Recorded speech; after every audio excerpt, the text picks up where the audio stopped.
Alors, il manque Eden, il me semble. Elle va pas tarder à arriver, j'espère. Alors, je rappelle le sujet de ce soir, hein. Donc, on est sur identité de genre, mais on peut aussi parler d'expression de genre, qui sont deux choses différentes. Inclusion et jeu de rôle. Donc, l'idée, c'est comment explorer notre identité, qui nous sommes à travers le jeu de rôle. Est-ce que finalement, une quête de la vraie vie peut être confondue, enfin, peut être faite grâce à ces quêtes qu'on a dans les aventures imaginaires que sont les scénarios de jeux de rôle? Est-ce que les fiches de personnages peuvent nous apporter des choses pour nous, pour la construction personnelle? Est-ce qu'il y a des choses à changer, des choses sur lesquelles mettre le doigt? On va en parler du coup avec Max, Christine et Eden que nous attendons. On peut commencer à faire un petit tour de table en attendant. Est-ce que tu veux te présenter, Christine? Oui, bonjour à toutes et à tous. Alors moi, je sais pas, j'ai eu un mail où il y avait marqué bonjour pour info, Eden ne sera pas présente avec moi. Ah, bah écoute, Voilà. je l'ai pas reçu. Bah c'est bien, merci. Au moins, tu me transmets l'info. Ça Donc marche. Bah alors, on voilà. va Bon, faire, si on va jamais faire elle ça. arrive, tant mieux. Voilà.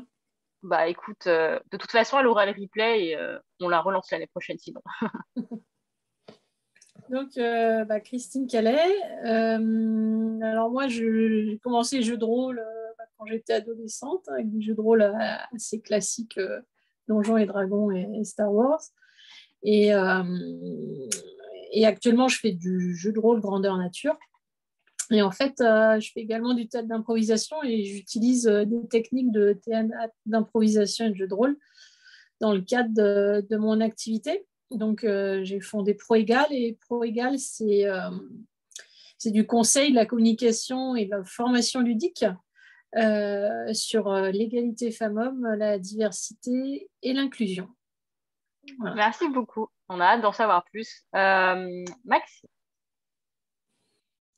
Oui, donc bonsoir, je vais peut-être mettre ma caméra. Voilà, donc moi je venais juste ici pour présenter un petit projet. Donc moi je suis Maxime, ou Max, je suis un vieux géniste, donc j'ai commencé dans le jeu de rôle grandeur nature, après avoir commencé aussi avant dans le jeu de rôle. Et depuis 2017, je suis un peu revenu dans le jeu de rôle parce que la passion m'a repris, j'ai envie d'écrire, j'ai envie de créer. Et surtout de l'expérience que j'avais eue dans le jeu de rôle, que je me suis scénarisé parfois des trucs pour plus de 1000 personnes. J'avais envie vraiment de tirer cette expérience pour faire vivre des choses autour de la table et me dire que l'expérience acquise là pouvait être géniale. Mais je suis aussi quelqu'un qui me considère comme un allié. En tout cas, j'espère que les gens qui devraient avoir cette demande me considèrent comme un allié. Et j'ai souvent été très intéressé par ce que les personnes de la communauté LGBTQ vivaient. Et j'ai notamment travaillé mon dernier jeu de rôle, Nucadon, avec 3 personnes.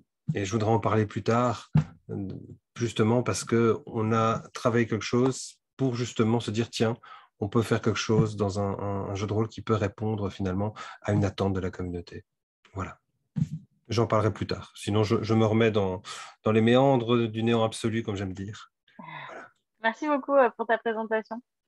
J'ai envie de poser une question à tous les deux. C'est qu'est-ce qui vous a amené à vous rapprocher de ces sujets-là et de rapprocher le jeu de rôle et l'égalité, l'inclusion? Qu'est-ce qui vous a motivé pour allier en fait ces deux choses ensemble? Voilà, comment vous y êtes pris, à quel moment, on veut tout savoir. Moi, dans le cadre de mon travail, d'abord, je suis beaucoup des sujets d'égalité femmes-hommes et j'allais à pas mal de conférences, tables rondes, tout ça. Et moi, ça m'intéressait beaucoup. Et en revanche, il n'y avait toujours que des femmes et c'était des conférences assez descendantes. Voilà. Donc, il y avait en règle générale, je sais pas, je m'amusais à compter. Donc, il y a 90-95% de femmes dans le genre de conférences, sauf exception, la fois où ce sont des chefs d'entreprise, donc des hommes qui ont écrit un livre sur le sujet de la mixité. Là, ils ont invité leurs potes, donc c'était moitié-moitié. Et donc, moi, je me suis dit, mais comment on fait pour intéresser en gros tout le monde à ces sujets-là? Et après, à partir de l'égalité femmes-hommes, moi j'ai élargi parce que voilà, pour moi le respect, la tolérance de la différence, c'est important. Donc j'ai élargi l'inclusion et la diversité. Et donc, je me suis dit, comment on fait en fait, pour sensibiliser les gens de façon efficace, quoi. Pas qu'on t'assène de chiffres, qu'il y ait X% d'écart de salaire entre les femmes et les hommes. Et c'est comme ça que je me suis dit que le théâtre d'improvisation et le jeu de rôle euh, peuvent être des médias très puissants en la matière. Et Max?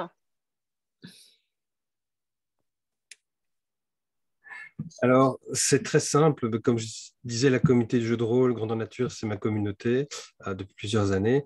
Et c'est là que j'ai été en contact avec des personnes, notamment plusieurs, où des amis sont devenus des amis, eux, ou des amis, eux, sont devenus des amis, mais également des gens qui se considèrent comme queer. Il y a aussi des gens qui ont d'autres, mais ça touche à autre chose, comme le polyamour et autres. Et donc, dans toute cette communauté du jeu de rôle Grandeur Nature, c'est un sujet, ce sont des sujets qui sont beaucoup revenus. On a beaucoup discuté autour de la table, autour d'un verre. Beaucoup de gens se sont confiés, ont exprimé. Parce que, allez, je vous parle franchement, hein, parce que on n'a pas d'ordre du jour, donc je ne sais pas comment c'est préparé, donc je ne sais pas si je vais déborder. Mais il y a le temps, t'inquiète. Voilà. C'est d'abord tout des humains qui sont venus vers nous, vers la communauté, qui sont venus pour s'intégrer à une communauté qui c'est déjà, et qui souvent nous ont parlé de leur souffrance.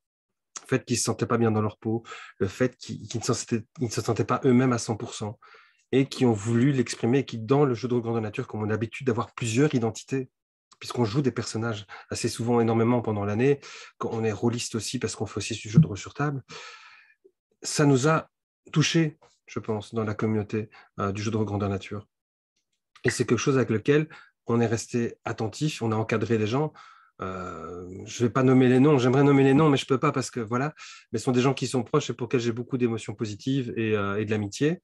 Et ces gens sont venus nous parler et on les a aidés dans leur transition, dans leur changement d'identité. Et c'est quelque chose, moi, allez, je ne suis pas resté sourd, au fait, à ça. J'ai trouvé important aussi, c'est pour ça, j'ai trouvé important, en fait, que ce soit présent un peu partout, et ça l'est dans nos univers et dans ce qu'on construit. On a maintenant de plus en plus de personnes de sécurité émotionnelle, on a de plus en plus aussi de gens pour aider des personnes qui doivent passer par ce genre de phase, qui peuvent discuter. Je veux dire, il y a des psychologues dans la vraie vie qui sont dans le milieu du jeu de rôle Grandeur Nature et qui sont là aussi, qui aident. Ce n'est pas hiérarchisé, hein, ce n'est pas structuré. Donc, à part le fait que souvent dans chaque association, il y a des gens pour qui tu peux aller parler, qu'on appelle des personnes de confiance. On a mis tout ça en place, pas moi personnellement, mais ça s'est mis en place par nécessité et par logique aussi, puisqu'on s'est dit c'est normal. Ce sont des gens qui ont besoin d'avoir un lien de confiance avec nous, qui doivent être aussi en sécurité. Là, tu viens témoigner pour la communauté belge? Ou est-ce que tu parles de Non, tout en général? je te dis juste comment est-ce que ce sujet me touche moi, parce que tu me poses Oui, la question. Donc oui, voilà, oui. je ne peux pas Non. me permettre de témoigner pour la communauté, mais j'ai des amis qui sont de la communauté, et ça explique pourquoi plus tard je vais parler que j'ai dû intégrer ça dans mon jeu de rôle et que je me suis demandé ce qu'on pouvait faire. Ouais. En fait, ma question, c'était plus, est-ce que les rôlistes, géographiquement parlant, c'était des personnes qui étaient belges, Belgique? Ou est-ce que tu parles aussi de Belgique, France qui Belgique, sont... Belgique. Ok, d'accord, Belgique, je c'est te ma parle question. vraiment de la communauté. Oui, excuse-moi, j'ai Ah, compris ce que tu veux dire. Je te parle de mon expérience de vie et de communauté au sein de la communauté du jeu de grande nature, où effectivement beaucoup de membres de la communauté LGBTQ+, mhm. se sont intégrés et ont pu finalement vivre sans tabou et sans être persécutés. Et c'est là où je suis assez contente parce que du coup, Christine, elle est plus sur le secteur France. Et du coup, ça nous Oui, permettrait d'avoir les deux visions. j'ai une vision au fait du côté de ceux qui sont peut-être tolérants, hein. Je Comment? connais, j'ai aussi une vision peut-être des gens qui sont tolérants, qui sont alliés, qui respectent l'autre et qui l'accueillent. Et je sais que c'est pas un monde de bisounours non plus la Belgique. Il y a des gens qui leur veulent peut-être du mal. Donc Mhm. voilà. Moi, je peux donner ce témoignage-là de gens qui sont d'accord avec ce que je dis et qui sont alliés, comme je l'ai dit. Mais je ne pourrais pas vous donner plus de détails. Je ne suis pas au courant de tout. Voilà. Oui, bien sûr, normal. Donc, On peut pas tout savoir. mon avis n'est pas vous faire un cours là-dessus. Je ne peux vous donner que ce que moi j'ai vécu et les expériences que mes amis ou mes amis m'ont transmis. D'accord. Alors, je vois qu'on a quelques commentaires. Ah oui, d'accord. J'ignorais que certaines personnes auraient souhaité que la conférence. Ah oui, non, d'accord, c'était par rapport à ce que disait Christine. Je suis arrivée à la bourre, en fait. Ok. Du coup, qu'est-ce que je veux dire? Est-ce que vous pourriez nous parler un petit peu de votre manière d'aborder, si vous avez des techniques ou des processus de création lorsque vous faites des activités holistiques en tant que maître du jeu ou en tant qu'animatrice ou qu'animateur de théâtre d'impro, etc. euh, Par rapport à l'inclusion, l'égalité, comment vous faites en fait?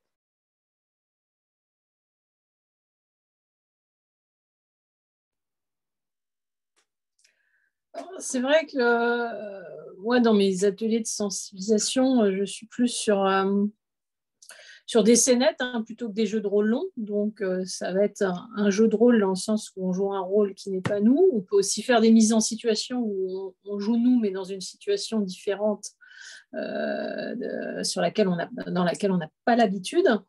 Et donc, par exemple, en impro, il y a pas mal de choses qui peuvent être faites.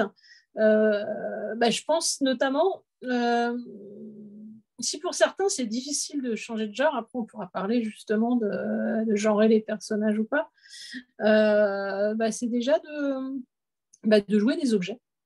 Voilà, alors je sais qu'il y a aussi un petit gène qui s'appelle fond de frigo, dont Saki Jones m'a parlé. Voilà, où tu joues des aliments de fond de frigo, donc, qui sont forcément agenrés. Même si Saki m'a dit qu'après, il y avait des hommes qui étaient repassés dessus et qui avaient genré les légumes. Mais donc, à la base, ça a été créé par une femme de façon à genrer pour justement arrêter les histoires d'amour hétéronormées dans les jeux de rôle. Et en impro, un des exercices qu'on peut faire, enfin moi que j'ai déjà fait, c'est par exemple de jouer des œuvres d'art dans un musée. Voilà. Et puis, alors, nous, on aime bien se mettre des contraintes en impro, donc en plus, il fallait être immobile. Donc, il faut être immobile pendant 3 heures, si tu veux. 3 heures, pardon, 3 minutes, heureusement. Mais ça paraît 3 heures. Mais ça paraît 3 heures. Donc ça, ou ça qui m'a aussi parlé quand j'ai préparé, parce que j'ai un peu interviewé différents, soit créateurs de GN, soit orgas. Elle m'a parlé d'un GN qui s'appelle Nains et Jardins, un petit jeu et où tu joues des nains de jardin. Donc ça peut être une première étape déjà pour, et puis après il y a plein d'autres étapes. Je vais laisser parler Max aussi. Oui, Max, comment tu fais pour apporter l'inclusion et faciliter justement l'expression de genre et l'identité de genre dans tes parties de jeux de rôle? Bien, ça c'est une super question parce que j'ai présenté mes règles essentiellement d'une certaine manière, c'est-à-dire que à plusieurs endroits, je dis que c'est un jeu inclusif. À plusieurs endroits, je dis il, elle ou yel peuvent jouer ce qu'ils désirent, ce qu'ils veulent. Et à ce niveau-là, là, je peux vraiment parler de ce que j'ai créé en discutant avec trois amis, et j'aime bien dire amix parce que la dernière personne est cuir, mais j'ai discuté avec ces personnes de comment être inclusif, comment éviter que les personnes soient obligées de se genrer dans le jeu. C'est un post-apo, c'est dans le futur. Je me dis, si ma génération, on a fini par, on a grâce à tout ce qui a été fait comme avant, comme travail avant, on a accepté l'égalité des sexes, on a accepté l'homosexualité, on a accepté plein d'autres choses concernant les droits de l'homme, les droits des enfants. Si ma génération a eu ça dans son fonctionnement, pourquoi pas imaginer que dans le futur, malgré le post-apo, la société a accepté les différents genres et finalement n'est plus obligé de les nommer ou de les distinguer. Et on a discuté de ça ensemble avec les trois personnes que je connaissais. Et on est venu à une idée totalement farfelue. On va supprimer la case des genres. On va supprimer la case des genres et le genre que tu joues est flou et fluctuant. Donc tu peux à tout moment dans l'histoire changer, être qui tu veux. Et j'ai notamment eu une personne qui a voulu jouer et comme ça en me disant, je commence, elle, je finirai elle, mais je te dirai quand. Mm. Et comment ça se passe dans la mécanique de ton jeu, le processus? Est-ce que c'est des pouvoirs qui permettent de changer? Non, Comment ça se passe? c'est la décision du joueur. Moi, en tant que maître de jeu, je n'ai pas le droit d'intervenir là-dessus. C'est la liberté du Ah, joueur, c'est la liberté du jeu du joueur. donc ça n'impacte absolument pas le Non, scénario. du tout. D'accord. Ben non, ça ne doit pas. C'est un être humain. Quelle que soit l'identité qu'il veut avoir, ça ne doit pas changer. Mm. Enfin, c'est l'idée qu'on en a eu généralement, et Mm. c'est une sorte de respect qu'on a dit, mais arrêtons ça et respectons-le. Parce qu'à un moment donné, j'étais parti, est-ce que je fais comme les Indiens? Il y a 5 genres dans certains tribus indiens. Est-ce que je fais comme d'autres qui disent il y a 12 genres? Est-ce que je dois faire ce genre de choses? Et puis à un moment donné, on m'a dit, mais Max, stop, ça ne sert à rien. C'est le joueur qui décide, c'est le droit du joueur d'être comme ça. Toi, tu peux pas. J'aime bien dire ça, un livre de règles, c'est une Bible. Tu peux pas en faire une règle d'une Bible. Donc, ce qui va différencier les personnages, ça va être leurs compétences, leur Leurs caractère. compétences, c'est ce qu'ils vont apporter à Est-ce qu'il y a l'équipe. des espèces différentes d'êtres vivants? Il y a des Un- mutations, il y a des espèces différentes. Effectivement, je me suis un peu basé, pas totalement, mais je me suis aussi inspiré de Shadowrun. Je me suis un peu inspiré d'autres choses pour créer différents types d'archétypes, comme j'appelle ça, des archétypes. J'ai enlevé le mot race, justement, pour dire c'est futuriste, on va parler d'archétypes. Et là-dessus, l'idée était effectivement, tu peux jouer tous les archétypes possibles. Les gens n'existent pas, sauf pour un. Il y en a un. Il y en a un, c'est un agenre, d'office. Donc, on a même un personnage agenre. Et les personnages agenres, ce sont les lépreux.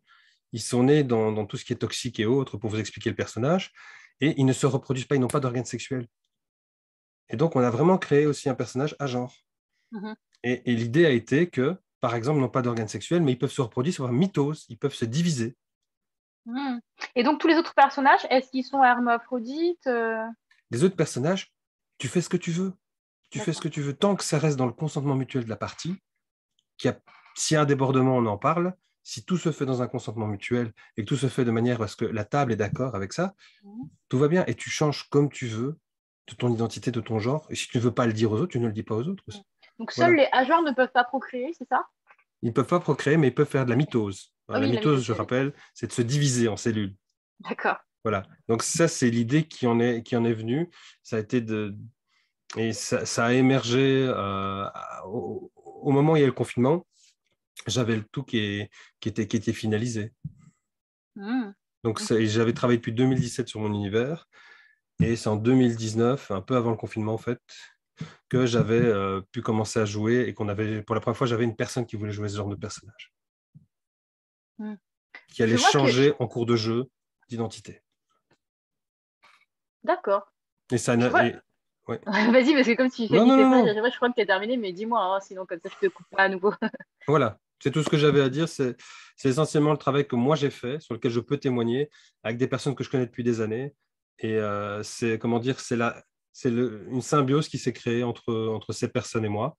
Et on a décidé de travailler la chose comme ça. Voilà. Ah, on te demande quel est ton jeu.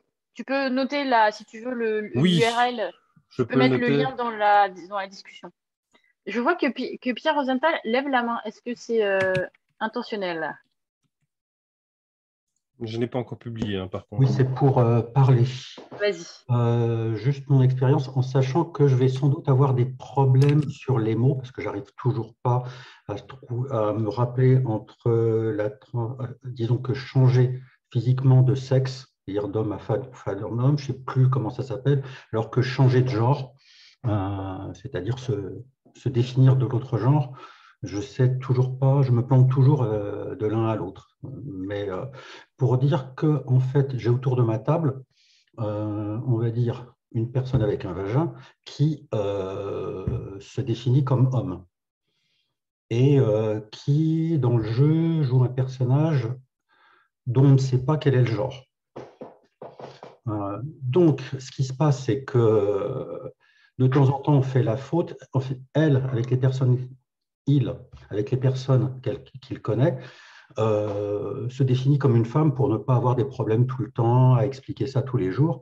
Par contre, quand on est ses amis, c'est il. Et en fait, comme j'ai vraiment de la difficulté avec ça en passant sans arrêt du personnage au joueur et du joueur au personnage, maintenant, je n'appelle plus que par le nom du personnage. Sans arrêt, ça résout mes problèmes. Il faut juste s'en rappeler. C'est plus dur après quand on a ça. Moi, c'est un jeu historique du temps des pirates, où les personnages se définissent beaucoup plus en tant qu'hommes et femmes. Donc, elle, tant qu'elle, il, je vais avoir du mal. Parce qu'en plus, il pratique un métier dans lequel c'est très important de savoir si on est un homme ou une femme. Donc, là aussi, ça. Voilà. Donc, il a décidé de jouer quelqu'un dont on ne sait pas quel est le sexe, dont on ne sait pas si c'est vraiment un homme ou une femme, pour éviter des problèmes d'autorité. Et moi, je lui dis, écoute, c'est très simple. Tant que ça ne rentre pas en jeu, tu fais comme tu veux, mais à un moment ou à un autre, s'il y a, tu dois te déshabiller pour une raison d'être capturé, pour aller dans une maison de passe, etc., tu me diras si tu l'as évité, tu me diras si les gens le voient, et à ce moment-là, on décidera. C'est-à-dire que jusqu'au moment où ça apparaît, on n'en tient pas compte. Mais on en tient compte au moment où la situation dans le jeu va amener à ce qu'on y soit.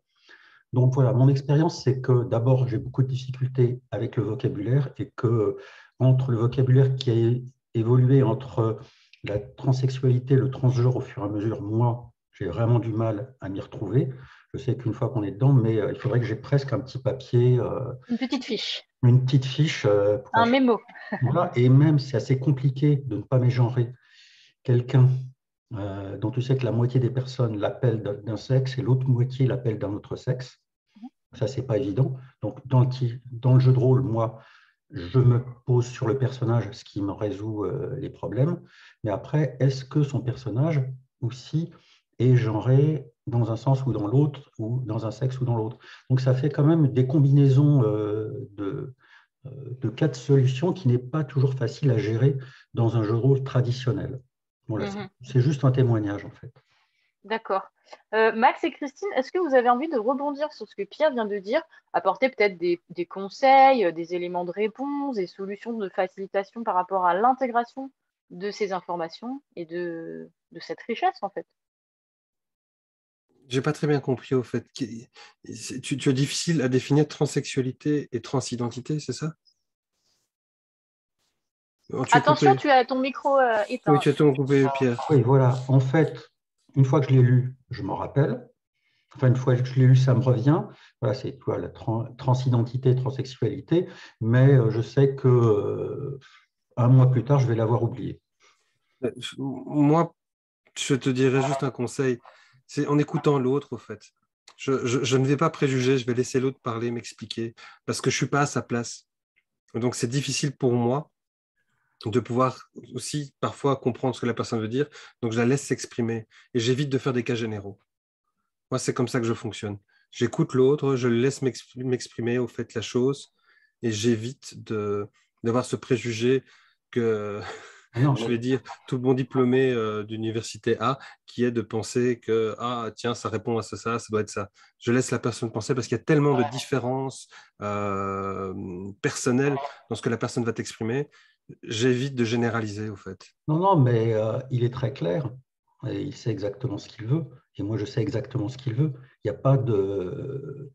Il n'y a pas d'ambiguïté là, mais après, c'est au moment où ça intervient, quand le genre du personnage n'est pas le même genre que le genre de la personne jouée, et qu'à un moment, l'apparence physique ne correspond pas, et que tu es en train de parler et que tu passes de l'un à l'autre dans tous les sens, à un moment, tu vas mégenrer. Enfin, moi, ça m'arrive à un moment ou à un autre. Donc, c'est pour ça que je dis, j'essaye de rester sur le personnage et de ne jamais parler aux joueurs, quand je peux.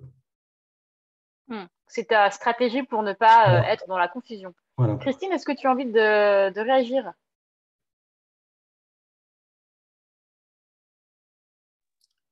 Putain, moi, je trouve que ce qui peut être intéressant, c'est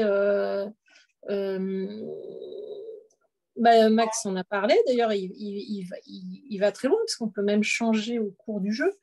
Mais en tout cas, je me mets à la place de ceux qui écrivent des GN. J'en ai aussi, j'ai parlé avec plusieurs créatrices.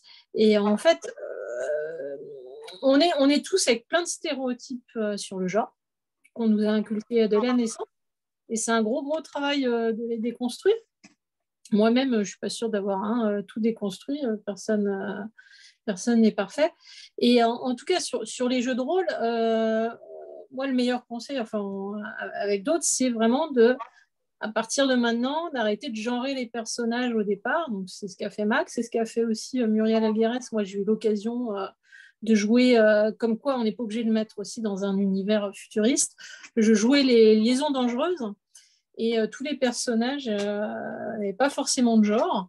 Et donc, on avait une mini-fiche de personnages. On ne savait pas à l'avance, d'ailleurs, c'est au début, pendant les ateliers, qu'on devait choisir. Donc, c'était plutôt lié aux compétences, au métier.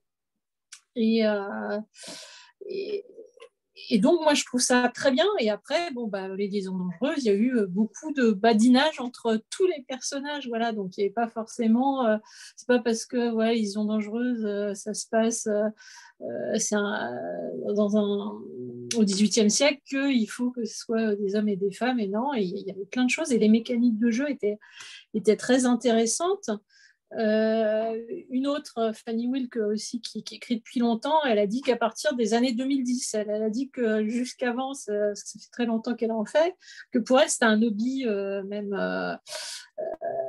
elle écrivait avec des genres et qu'elle essaye de se détacher de ça. Et dans son Harry Potter, elle commence à faire du à-genre aussi, donc pas forcément avec du genre. Moi, je trouve que c'est une bonne chose parce qu'effectivement, il y a le sexe qu'on donne à la naissance, il y a le genre qui est le rôle social, et puis on peut être aussi pas forcément, on ne se reconnaît dans aucun des genres sociaux. Voilà, et je vais laisser parler Max. Ah, petite précision que je n'ai pas précisée, je parle bien d'un univers, comme j'ai marqué Nucadon, où j'ai travaillé ça comme ça. J'ai un autre univers steampunk que j'ai commencé à retravailler, que j'avais abandonné. Là, je suis en train de me poser une question, comment travailler ça différemment par nation? Donc, là, je vais peut-être, comme c'est du steampunk, par exemple, reprendre des clichés. Oui, le steampunk est très cliché quand même pour certaines choses, parce que ça fait partie du style. Mais je ne vais pas hésiter dans certaines nations à changer la donne en disant, là, il n'y a pas cette manière de penser. Donc, pour l'instant, je suis en interrogation, moi, sur un autre univers, mais je vais mélanger plusieurs cultures différentes, plusieurs manières de voir différentes. Donc, si dans Nucadon, j'ai fait telle chose parce que j'ai pu avoir une grande discussion avec des amis et des amix, dans mes autres projets que je vais chaque fois remodeler les choses et faire différemment. Je suis quelqu'un de créatif et j'ai besoin de réinventer les choses. Donc, ici, je l'ai travaillé pour un univers, mais je ne sais pas ce que je vais encore faire pour d'autres univers. Mais ce n'est pas quelque chose, par exemple, où je me dis que je vais rester fermé. Je vais peut-être en rediscuter avec des membres de la communauté GTVQ en disant, voilà, là, je sèche. Quelqu'un a une idée pour me donner comment est-ce que ça peut fonctionner. Comme je vais peut-être moi-même aller étudier ce que les Amérindiens pensaient, ce que les Phéniciens pensaient, ce que dans d'autres sociétés on a pu penser, au fait, et de regarder dans l'histoire. Donc, j'aime bien aussi ce côté-là qui est, ici, j'ai fait quelque chose où j'ai voulu vraiment répondre à une attente de gens que je connais, en me disant, j'ai envie de faire un jeu, je dois les inclure. Et dans d'autres projets, je vais peut-être penser différemment les choses. Donc, tu es sous forme d'adaptabilité en fonction des besoins auxquels tu réponds. Au final, c'est-à-dire que tout ton travail, toute ton œuvre, elle n'est pas axée que sur une seule problématique et ça varie en fonction des cibles que tu vises au final. Et pour toi, Christine, tu t'adresses à quel type de public dans ton travail? Est-ce que finalement c'est du tout public ou est-ce que tu t'adresses à des cibles spécifiques et lesquelles? Alors moi, justement, je suis là pour déconstruire notamment, j'ai fait un gros travail sur les stéréotypes femmes-hommes. Alors, j'ai fait toute une série photographique qui s'appelle Égalité. Et donc, où en fait, on parle des stéréotypes femmes-hommes dans la vie quotidienne. Donc, il y a 3 parties sur l'entreprise, la famille et le couple. Et avec ça, moi, c'est vraiment tout public. Hein, là, y a un professeur professeur des écoles qui a acheté la version libre. Et puis après, moi, je vais intervenir là, prochainement dans leur école. Donc, il est en CP. Donc, voilà, donc c'est vraiment tout public. Et après, moi, en atelier, je peux aussi intervenir dans les entreprises. Et aussi dans les écoles avec des plus âgés, hein, notamment pas mal à l'université. Voilà, et c'était ça la question, je crois. C'était quel était par rapport à tes approches, est-ce que ça s'adressait effectivement à un public spécifique? Est-ce que c'était du tout public? Est-ce que c'était pour les personnes LGBT? Est-ce que c'était pour les hommes, pour les femmes? Après, moi, j'adapte en fonction du public. Après, j'adapte l'atelier en fonction du public. D'ailleurs, on peut faire du jeu de rôle comme on peut ne pas en faire. J'utilise d'autres formes de jeu. Mais toujours avec cette idée justement d'aller déconstruire tous les stéréotypes qu'on a et progresser vers l'égalité et l'inclusion. Voilà. Et dans ton expérience en tant que femme dans le jeu de rôle plus particulièrement, est-ce que tu as fait face à des stéréotypes que tu as voulu déconstruire?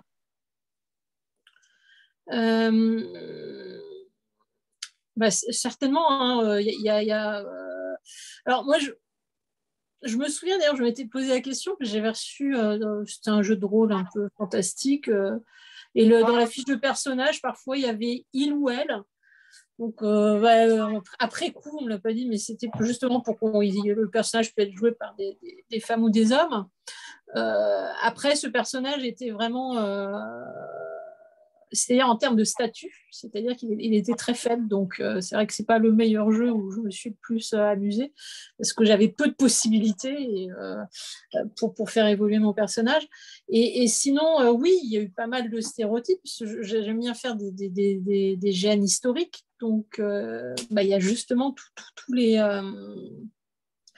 quand tu fais du 19e siècle, voilà, et que tu joues une femme, tu as la pression sociale et comment dire, les clichés de l'époque et des relations entre les femmes et les hommes, mais avec encore plus de domination qu'aujourd'hui.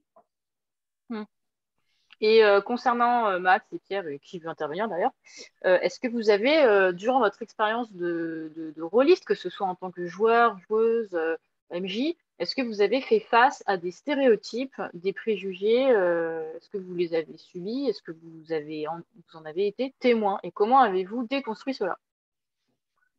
En fait, moi, je peux dire que même j'en ai provoqué parce que quand on joue je sais pas, il y a 20-25 ans, que je joue historique, j'avais tendance à dire: ah, toi, tu es une femme, donc tu interdis de ceci et de cela.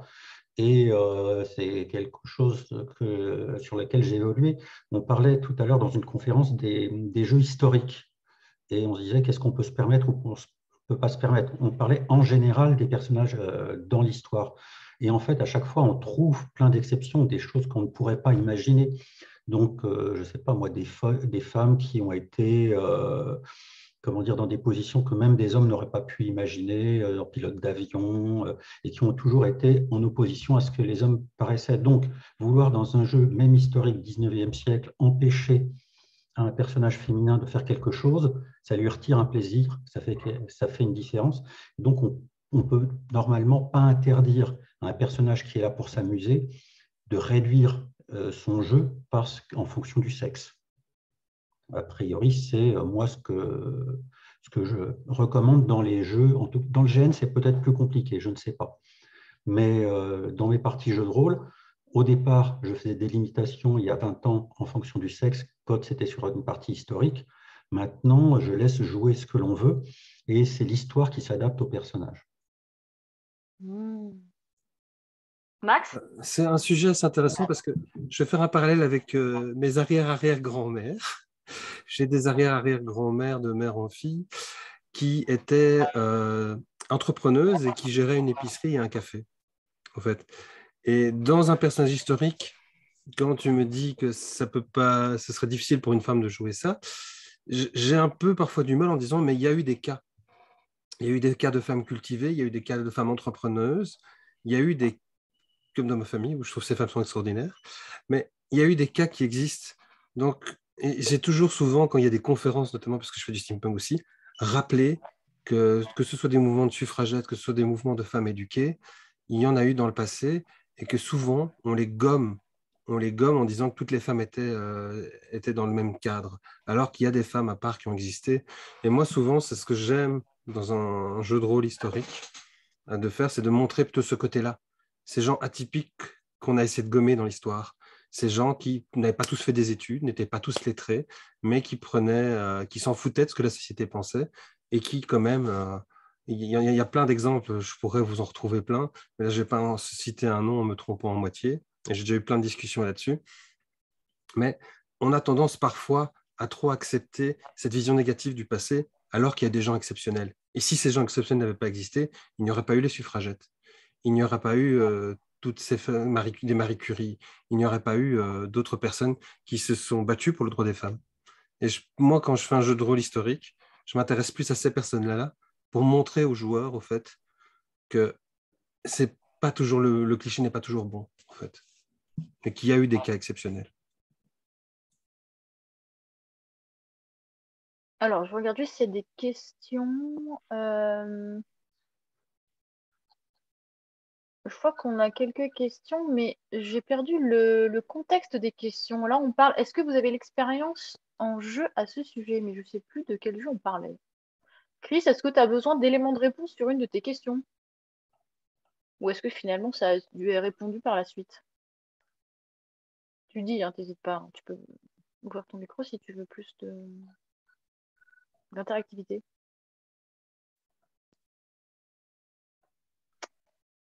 En attendant, moi j'avais une question aussi, c'était comment est-ce que vous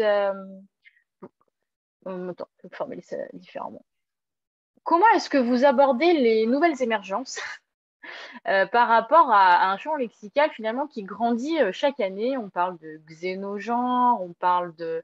Je veux dire, il y a des termes nouveaux assez régulièrement, et c'est vrai que on est de plus en plus précis dans la description finalement du multigenrisme finalement.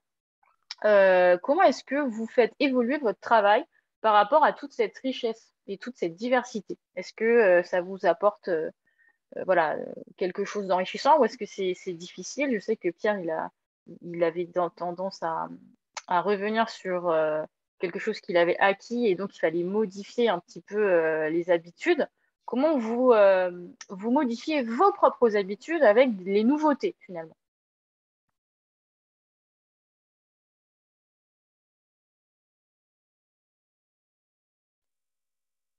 Christine? Après, il faut les prendre en compte. Après, je dirais, ça dépend aussi du public auquel tu t'adresses. Voilà, là, quand je vais m'adresser à des CP, je vais déjà travailler sur les stéréotypes de genre fille-garçon. Voilà.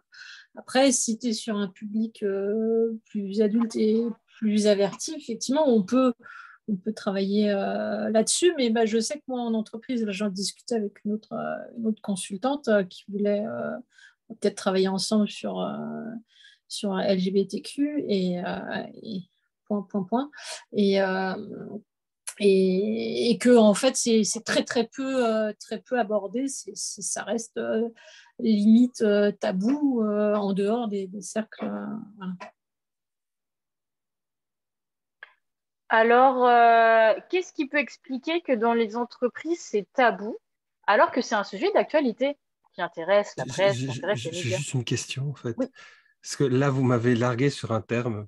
Xénogenre, c'est quoi? Je n'ai jamais vu un reportage, un documentaire là-dessus, et je manque de littérature. Désolé. Xénogenre, en fait, c'est un genre qui va définir une personne qui ne se considère pas comme un être humain. C'est-à-dire qu'elle peut se considérer comme un extraterrestre, comme un ange, comme un personnage de fiction. C'est un personnage qui peut être même un personnage de jeu de rôle. Hein, Alors, quand c'est du jeu de rôle, oui, je dis aucun problème. Quand c'est la réalité, je suis désolé, biologiquement, on est tous des êtres humains. Voilà. Voilà, J'entends, mais il y a des personnes je reste humaniste scientifique. Alors, Voilà. il y a des... Non, attends, nuançons comme le propos. Il y a des Voilà. personnes qui se considèrent biologiquement comme des êtres humains, mais dans Mhm. leur façon d'être, dans leur identité, ne se considèrent pas comme le genre humain, mais qui reconnaissent qu'elles ont une enveloppe corporelle humaine. Vois-tu la Alors différence? là, je veux lire là-dessus. Ok, Alors là, je veux lire, parce qu'on ne parle pas de ok. biologie, on parle de ressenti, ça peut être intéressant à lire. Ok. Mais Tu vois, c'est un si tu as peu de la comme... documentation, je pense que d'autres le diront aussi, je suis preneur parce que je ne connaissais vraiment pas. Ah bah, c'est tout simplement une personne qui va considérer que sa manière d'être, de penser, est totalement à côté du genre humain, même si son enveloppe corporelle désigne que c'est un être humain.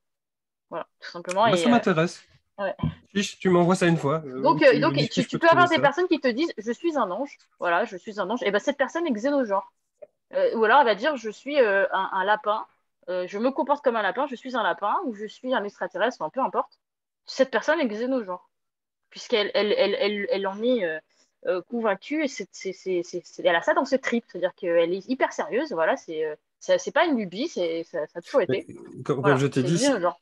s'il y a de la documentation, de la littérature là-dessus, ça m'intéresse. Bah, Voilà. c'est assez Et donc, nouveau, donc il y a si des quelqu'un a articles de quelque chose à presse, mais rajouter, ou il n'y a même pas ou un d'études combini, poussées. s'il y a un combini news, parce que j'adore combini news qui est très, très inclusif et qui explique beaucoup de choses, je veux bien une fois regarder.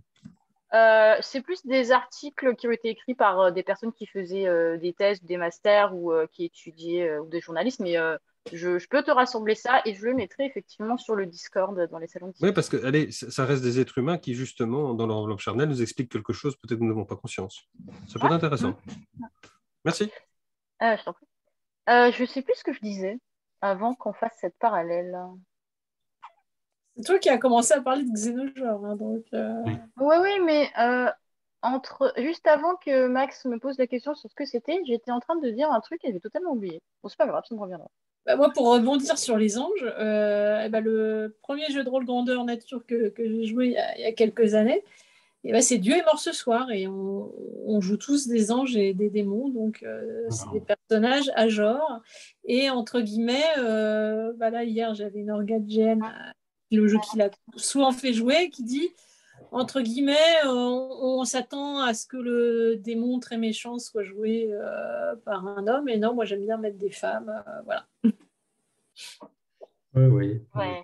Moi aussi, j'ai joué à ce mini GN et on avait demandé à chacun des joueurs-joueuses l'ange ou le démon qu'ils voulaient en fonction du genre du tout. Bon, c'était pas très important. On a essayé de rapprocher un petit peu quand même de comment ils étaient dans le jeu écrit, mais comme c'était pas très important, on a laissé jouer ce qu'il fallait. Je vais peut-être revenir un petit truc que je voulais dire, mais alors moi je suis toujours au ras des pâquerettes, c'est-à-dire je suis dans le jeu de rôle traditionnel avec des problèmes de jeu de rôle traditionnel. Moi j'ai toujours un souci en ce moment tant que le joueur, je dis toujours en fait le joueur, la meneuse, ça m'évite tous les problèmes et comme ça m'évite les EU, c'est vraiment des trucs d'écriture. Je mets en convention au départ, on dit la meneuse, on dit le joueur. La meneuse, qu'il soit homme ou femme, genre homme ou femme, le joueur, qu'il soit homme ou femme, homme ou femme. C'est toujours en début, comme ça règle les problèmes de grammaire qui, souvent en français, sont assez compliqués. Quand c'est le joueur qui crée son personnage, il fait comme il veut, j'ai aucun problème. Mais moi, je fais souvent des pré-tirés, et les pré-tirés, je les donne, et le truc est un peu compliqué. Donc, quand je fais des personnages qui peuvent être soit masculins, soit féminins, dans lequel comment dire, mon problème, c'est que je veux avoir plus de personnages dans lesquels on choisit. Donc, j'en fais souvent des hommes ou femmes pour avoir plus de personnages où les joueurs vont pouvoir choisir. Là, je les écris avec des et, des e, des parenthèses. Pour l'instant, pas des points médians parce que je ne trouve pas ça très joli. C'est une question de préférence. Mais la personne sait que ce personnage est double et peut le choisir dans un sens ou dans l'autre. On sait surtout dans le jeu JDR historique. Et par contre, de temps en temps, je essaie de faire vraiment des A-genres dans lequel il n'y a pas du tout de genre, on ne sait pas du tout. Et bien ça, avec la grammaire française, mais c'est super dur. Il y en a un que j'avais écrit en 20 minutes, j'ai mis 5 heures à le réécrire en A-genre. Et même encore, quand on me l'a recorrigé, on a retrouvé une phrase où j'avais laissé passer un accord grammatical sans faire exprès. Je voulais Vas-y, juste vas-y. dire que je rejoins Pierre là-dessus. Ça demande beaucoup de concentration, effectivement. Et moi, ce que j'ai adopté, c'est la variance, au fait. Dans mes exemples de personnages jouables, je change de il, elle à yel, souvent. Comme ça, je mélange et je donne plusieurs types d'exemples différents que les gens peuvent avoir à jouer. J'ai résolu ça comme ça pour éviter notamment quand mes relecteurs me relisent, d'avoir trop de remarques. Ok. Je t'ai juste mis l'article là que j'ai eu le temps de chercher pour toi, Max, pour le Merci, Zeno mais qui Chris t'a a suivi aussi mis, là-dessus. c'est gentil. Ah oui, j'avais pas vu. Bon, bah top. Bon, moi, c'est un article en anglais. Bon, ça marche aussi. C'est vrai qu'on a pas mal de trucs en anglais. Faut pas hésiter à chercher dans les trucs en anglais. Qu'est-ce que je veux dire? Ah oui, est-ce que vous avez déjà rencontré ou eu des cas, des situations, on va dire, où il y a des personnes qui ont considéré que le jeu de rôle les aidait à construire leur identité de genre? Alors, j'ai rencontré une personne dans une convention qui était une convention secure, dans laquelle tout le monde pouvait venir. C'était à Rennes. Alors, j'ai des mémoires, mais c'était à Rennes. Et cette personne est devenue conseillère municipale ou conseiller municipal, je ne sais plus comment elle se fait appeler. Et on a discuté pas mal et il y a des personnes qui venaient dans le club dont le fait de faire de l'activité de jeu de rôle et voir que l'on pouvait communiquer et que surtout il y avait d'autres personnes qui étaient dans le même cas a pas mal aidé à la construction, à l'acceptation. Parce que quand il y a un club dans lequel on joue et dans lequel le genre n'a pas d'importance, mais que d'autres qui soient ouverts à tout le monde, permet aussi de s'ouvrir. Ce n'est pas un club qui était limité, en fait. Hmm, ok. Et pour les autres invités? Non, j'en ai pas spécialement rencontré. Ok. Euh, N'hésitez pas aussi si vous avez envie de réagir aux commentaires, n'hésitez pas aussi, hein. On a des commentaires très intéressants avec des témoignages, etc. Si vous voulez intervenir, il suffit de l'indiquer. Et s'il y a des questions, on les prend. Euh, Sinon, c'est un Vas-y. truc que m'a donné Saki Jones, qui est belge et qui écrit. Alors, je ne sais plus si c'était elle ou si elle l'a vu. Elle a dit que de toute façon, c'est un choix politique, hein, de ne pas genrer ses personnages. Et bon, alors, effectivement, le français, en anglais, c'est déjà plus facile. En allemand aussi, il y a le genre neutre, mais pas en français. Et elle a décidé d'écrire tous ses personnages avec elle. Voilà, donc sachant qu'après, le genre peut être défini par le joueur s'il le souhaite, ou ça, il peut être aussi un personnage transgenre, mais elle l'écrit tous avec le elle, histoire un peu de changer, parce que c'est vrai que sinon, chez nous, le neutre, il est quand même masculin. Mhm. D'ailleurs, en parlant de ça, justement, c'est pour rebondir sur ce que tu viens de dire. Est-ce que certains auteurs, autrices, utilisent le jeu de rôle comme outil d'engagement politique? Est-ce que vous pouvez qu'est-ce que vous pouvez en dire?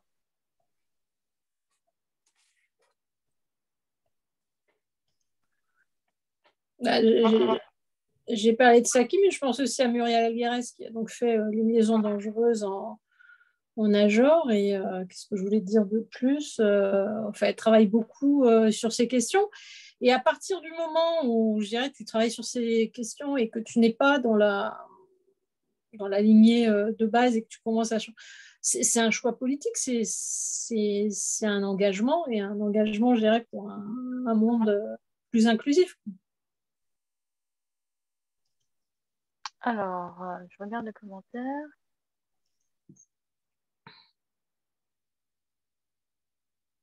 Alors, Kelly, est-ce que tu peux nous en dire un peu plus sur ce qui te pose problème et pourquoi? Tu peux allumer ton micro, hein, si tu veux. Juste quelque chose que je voudrais dire à Diane. Cette conférence est enregistrée et en fait, ce qui se passe, c'est que tous les commentaires qui vont passer dans la discussion vont disparaître.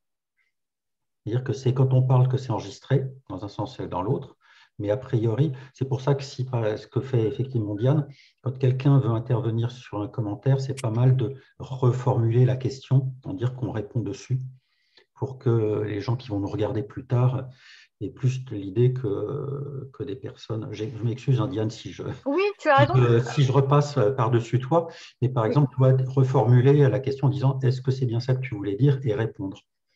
C'est Oui. pas pour nous. Hein, nous Dans les autres conférences, C'est on vrai. lisait les questions, en fait. voilà. Et je pense qu'il y en a quelques-unes qui s'en dégagent qu'on pourrait peut-être lire et répondre pour ceux qui ont l'expérience d'y répondre. Oui, oui. Après, comme j'étais pas sûre si c'était vraiment des questions ou des remarques, et s'il n'y avait pas de réaction de votre part, on peut attendre un petit peu que la conférence avance dans le temps pour revenir dessus éventuellement. Qu'est-ce que je voulais dire d'autre? On peut prendre la question de Chris, que je trouve Oui, bien intéressante. sûr. Vas-y, s'il te plaît. Vous avez eu des gens qui ont des difficultés, des réticences face à des PJ, des personnages joueurs agenrés, prétirés. C'est un peu ma crainte. Je peux parler pour moi de mon côté de ces expériences, puisqu'on a eu.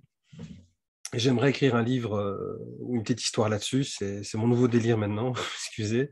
J'ai un ami qui a joué Lapius, un lépreux agenré. Et Yel, son personnage, a été totalement accepté par les autres et sa manière d'être aussi, et ses bizarreries aussi, puisque il est caché sous une combinaison et souvent il retire son gant, il doit se faire une lacération pour que son sang acide puisse asperger des ennemis, puisque c'était post-apo, il y a des combats. Et même tout ça qui faisait ce genre de choses qui pouvaient sembler bizarres, les autres joueurs l'ont accepté sans problème parce que il était là pour aider le groupe, qu'il était là pour apporter, par exemple, une idée des bas-fonds, toutes les informations qu'il avait et tous les réseaux de connaissances qu'il avait. Et donc, les joueurs l'ont totalement accepté. Donc, moi, j'ai donc réussi à faire au moins une partie avec un personnage à genre qui était présent. Ça n'a posé aucun problème à mes joueurs. Pour répondre justement à et rassurer Chris sur sa crainte. Ok. J'avais une question par rapport à tout ce qui était oppression, agression, conflit. Là, on en parle un petit peu dans les commentaires. Là, c'est plus pour poser une question générique. Si vous avez eu affaire, ou de manière directe et personnelle, ou en tant que témoin, que ce soit dans des articles ou en direct dans des activités holistiques, comment réagir face à des inégalités, face à des discriminations? Quelles sont les choses, les choses à faire? Comment réagir? Il y a plein de gens qui savent que c'est pas bien, mais ils sont figés sur place, en fait. Que faire face à la sidération psychique? Est-ce que tu peux expliquer, c'est-à-dire que tu es en train de faire jouer, meneur de jeu, etc., tu as dit quelque chose qui ne convenait pas et un des joueurs ou joueuses est… Sidérés, ou alors nous-mêmes se retrouvons dans une situation de sidération et on ne peut pas agir et désamorcer immédiatement. C'est très souvent le cas en GN parce que ça arrive de manière inattendue en fait. Et surtout, c'est des gens qu'on ne connaît pas forcément, donc on n'avait pas du tout anticipé. Et ça peut être des choses qui sont violentes pour soi, violentes pour les autres. En jeu de rôle, les actions peuvent aller très très vite, que surtout en jeu de rôle grandeur nature. Que faire?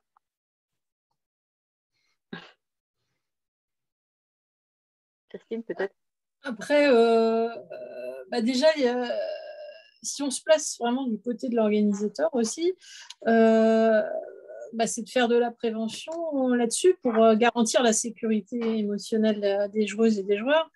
Et donc, c'est faire des ateliers en avant, c'est mettre en place des safe words. Donc, si on sent vraiment pas bien, on va dire un safe word et ça arrête l'action. Et moi, je pense que ça, c'est important. Après, et encore, ça c'est un premier moyen. Et le deuxième moyen aussi, c'est dans les questionnaires de préinscription, là, ce que me disaient toujours là, mes organisatrices, c'est vraiment de lister ce qu'elle appelait les triggers.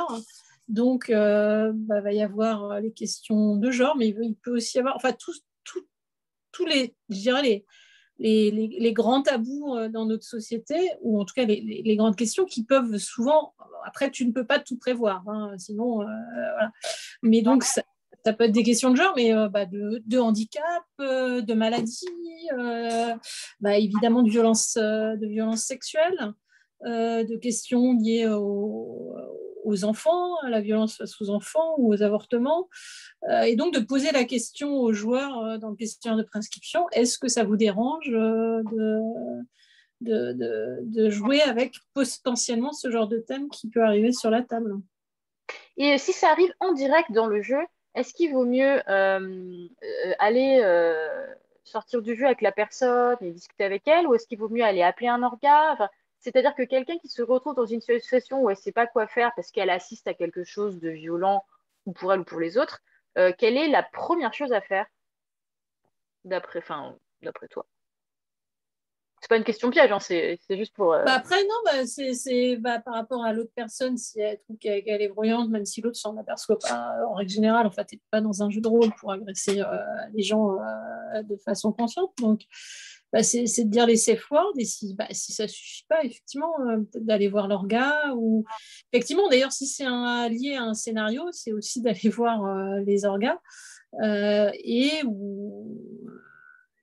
voir ce qu'on peut faire. Moi, après, mais en tout cas, après, il y a aussi, ça, c'est dans le jeu, et il y a quand même quelque chose sur lequel on peut parler, effectivement, c'est toutes les violences sexuelles. Il y a des gros débats, je crois, à FDGN aussi. Hein. Et voilà, clairement, il y a surtout des hommes, hein, voilà, qui viennent aussi. Voilà ce que m'ont dit les orgas, c'est pour ça qu'eux, ils veulent aussi des relations hétéronormées entre les personnages, parce qu'ils viennent un peu pour choper ou en profiter pour faire des attouchements et tout. Donc, s'il y a des violences sexuelles, là, c'est le joueur, hein, parce que non, c'est pas le personnage. Donc, déjà, moi, je dirais, faut le remettre clairement à sa place dès le premier attouchement, avant que ça aille trop loin, et de lui dire clairement, de dire maintenant c'est off, et là je vais te dire que non, t'arrêtes ce que tu fais. Et pour continuer là-dessus, il y a des joueurs, quand on leur envoie leur fiche de perso, qu'ils voient qu'ils ont une histoire d'amour hétéronormée avec tel, et qu'ils regardent le trombinoscope et que la fille ne leur plaît pas. Il y en a qui disent, ah ben non, finalement, moi, j'ai pas envie de jouer ce genre avec cette fille-là. Il y a des choses qui... c'est des histoires véridiques, quoi. Il y a de la discrimination visuelle, physique. Ouais, physique. Max, tu voulais dire quelque chose? Pierre a levé la main avant moi. Ah, non, c'est que je ne l'ai pas retiré, c'est mon truc. Mais je me suis mis dans le fil en me disant Pierre veut d'abord parler, donc je fais comme lui, je respecte sa manière. J'en parlerai après, mais je vais baisser la main parce que c'était pas très important. Moi, Il faut pas baisser sa main, effectivement. Ok. On avait parlé notamment sur le kit de survie du MJ où j'étais là, de quelque chose de très important. Moi-même, j'ai dû gérer des choses assez difficiles et même qui m'ont blessé personnellement. Mais il faut toujours se dire que quand on va jouer, il faut que le consentement soit là. Il faut que le respect soit là. Il faut que la confiance soit là. Si cette confiance est brisée, vous avez parlé de choses qui sont abominables. On est d'accord, les agressions sexuelles, c'est abominable, ça n'a normalement pas lieu d'être. Malheureusement, on est dans un monde d'humains où ça va arriver. Et on a mis des choses en place dans le jeu de rôle grandeur nature en Belgique. On a des personnes de confiance, on a des arbitres. On a également, dans les grosses organisations, des cellules contre le harcèlement. Je ne sais pas si ça existe chez vous, parce que je parle avec ma connaissance belge. Non. Ok, donc c'est typiquement belge, parce qu'en Belgique aussi, il faut le dire, ça vous le savez peut-être peu, mais nous sommes l'un des premiers pays européens à avoir une ministre transgenre. Donc il y a beaucoup de choses qui ont été faites aussi dans ce cadre-là. Et donc quand ça touche ce genre de choses, il y a toutes des procédures à suivre, avec normalement également parler avec les gens et s'il faut exclure les personnes. Des sanctions aussi, des poursuites judiciaires aussi sont prévues. Donc ça fait aussi partie des choses qui peuvent arriver. Ensuite, je voudrais revenir sur des micro-agressions. Parce que là, moi, je peux parler au niveau de ce que je connais dans le jeu de rôle, dans les micro-agressions. J'ai déjà vu des gens, effectivement, qui ont commis des micro-agressions, qu'elles soient principalement verbales ou physiques, qui dépassaient le jeu de rôle. À ce moment-là, effectivement, il faut venir gérer, il faut venir débattre, il faut des médiateurs pour pouvoir faire ça, ou des gens qui s'interposent et qui essaient de régler les choses et de parler. Parce que souvent, ça, je parle en général, hein, dans les microagressions que les gens ont, il peut y avoir une mésentente ou quelque chose qui n'a pas été compris. Et peut-être résoudre ça avant d'aller plus loin. Moi, c'est ce que je ferais dans des cas de microagression. Quelqu'un est agressif avec quelqu'un, c'est aller parler avec les personnes et essayer de résoudre ça. Je ne l'ai jamais vécu en jeu de rôle sur table. Si j'ai vécu une grosse agression, mais des microagressions, suite à différentes choses qui se sont passées, je n'ai pas vécu. Par contre, j'ai entendu parler ou j'ai vu des microagressions qui ont eu lieu dans des événements qui étaient publics, où là, finalement, les gens ont commencé à se parler, ils se sont excusés et ça s'est résolu. Je ne sais pas si c'est de ça qu'on parle en microagression ou si c'est J'ai encore autre chose. j'ai l'impression que Kevin essaie de nous dire, tu me Ah, dis, oui, parce que j'ai peut-être mal compris ce qu'il tu me dis si je exprimait. me trompe, hein, Kevin, je ne veux pas déformer ton propos. Tu dis que une personne qui ne connaît pas le domaine de la transidentité va créer une caricature de personnage qui va qui va agresser involontairement une personne qui, si tu veux, la vit très mal, cette caricature, parce que ça va la toucher. C'est cette partie-là où je suis pas sûre d'avoir compris. Et donc, en réaction contre ça, la personne qui se sent en minorité va dire, attendez, j'ai été micro-agressée par cette caricature de personnage, moi ça m'oppresse, donc il faut arrêter ça. Et du coup, une de tes tables a éclaté à cause de ça. Est-ce que c'est ça ou pas que tu essaies de dire? Ok, c'est ça. Est-ce que vous pouvez en dire quelque Ok, chose? je n'ai pas connu ça. Donc ça, je ne peux pas en témoigner ou donner une expérience là-dessus. Désolé. Alors, moi, j'ai vécu ça. Je vais changer tous les noms. Non, je vais pas les nommer. Mais c'était souvent des féministes qui brandissaient beaucoup l'étendard qu'elles se faisaient discriminer, qu'elles avaient des attouchements, etc. Et j'en ai vu qui levaient les kilts de certains GNistes pour vérifier s'ils avaient un sous-vêtement en dessous. Moi, je voyais que c'était une agression, ce qu'elle faisait. L'homme disait, arrête de lever mon kilt, nous, notre faction, elle doit porter des kilts parce qu'on a décidé ça par rapport au côté historique du truc. Arrête de soulever notre kilt. On vit ça comme une agression sexuelle. Et elle a dit, te fous pas de ma gueule, vous êtes des hommes, vous savez pas ce que c'est une agression sexuelle, c'est pas pareil. En revanche, si vous faites ça à des femmes, vous allez vous faire virer du GN, mais nous, on peut. Du coup, je me suis dit, mais c'est abominable, qu'est-ce qu'elle raconte?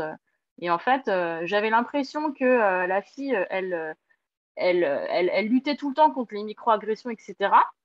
Du fait que les hommes incarnaient des stéréotypes, du sexe fort, de machin.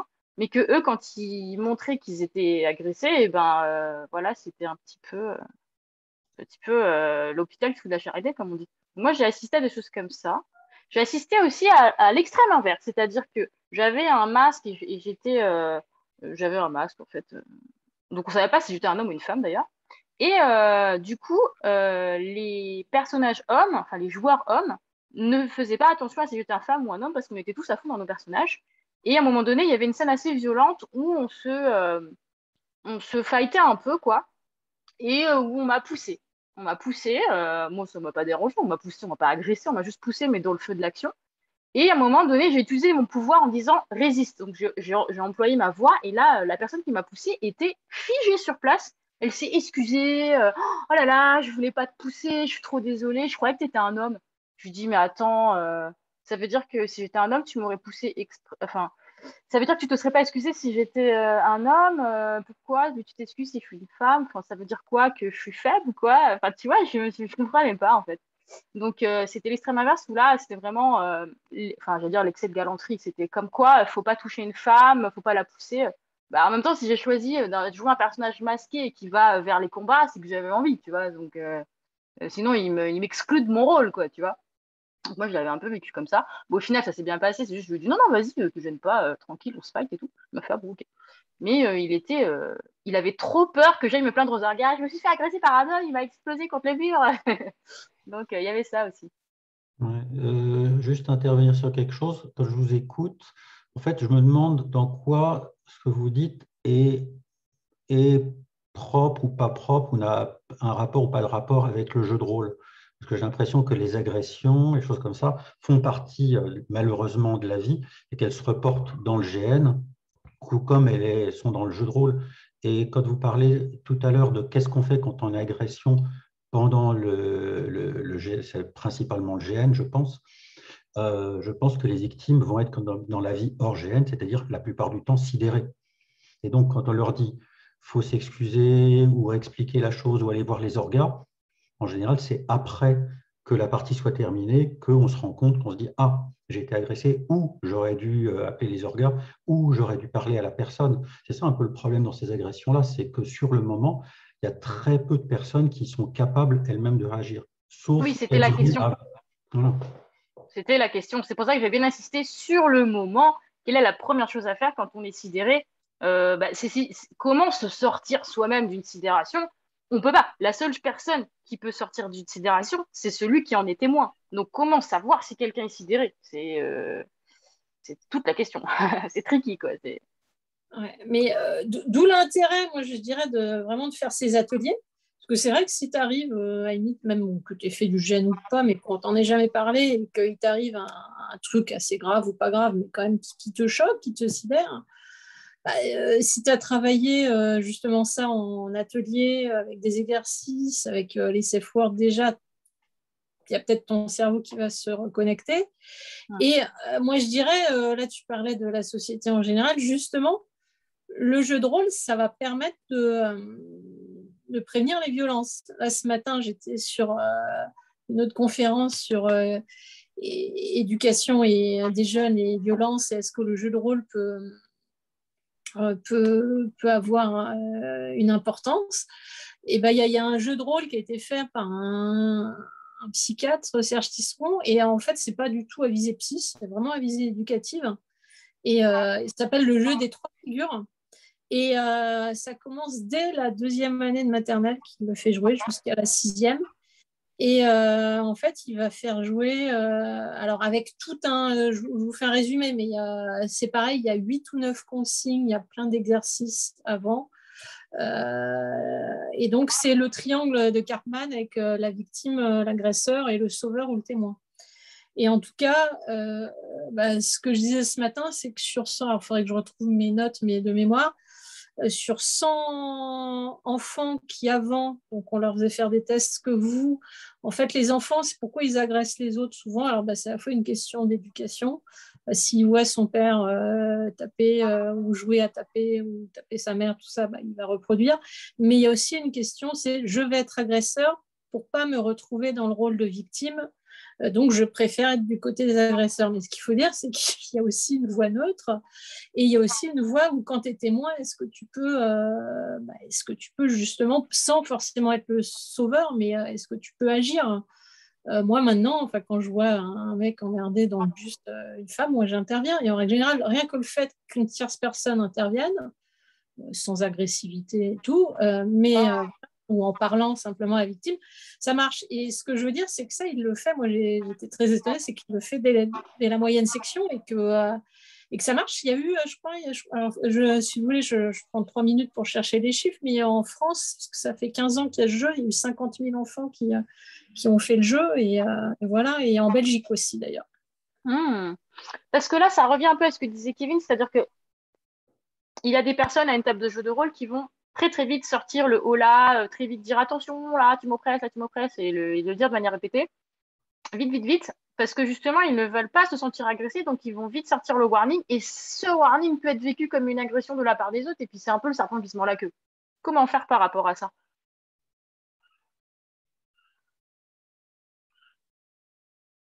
Comment faire face, je reformule, comment faire face à une table de jeu de rôle où il y a un petit peu une relation un peu électrique entre quelqu'un qui se sent, entre deux personnes qui s'auto-accusent de s'oppresser l'un l'autre.